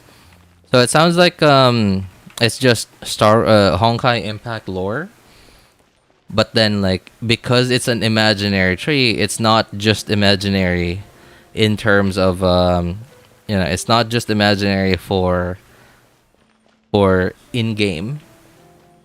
In lore, it's also imaginary IRL. You get it? Like, it's up to your imagination to try and put them all together. They're not gonna do it. They're not gonna put them all together. It's like, it's imaginary. It's up to your imagination to put all of them together. And that movie is just sad. It was. The only, I think, saving grace about it was, I think, just the antagonists' motivations. From what I've heard, it's probably just high 3 Irminsul.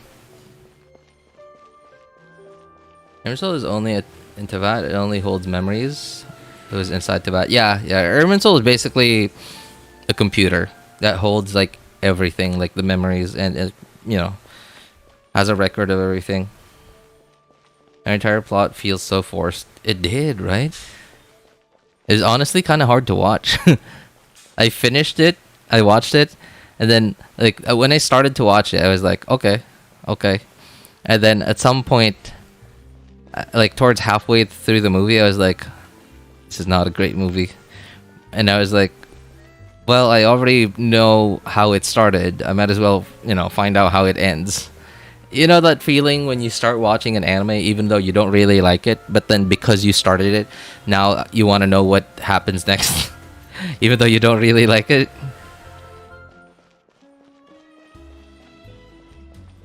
Anyway, yeah, I'm sorry, guys. I gotta go have dinner because I got work in half an hour.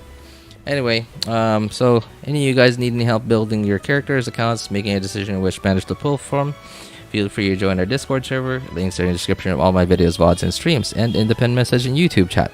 You can ask for my opinion over there. My name is Elvis Einstein. You can ping me. Ask for other people's opinion over there. Thank you guys so much for coming by, hanging out, and being awesome people. Have a good day, good afternoon, good evening, and take care, everybody. Bye, guys. Bygone you. Uh-oh. I messed up.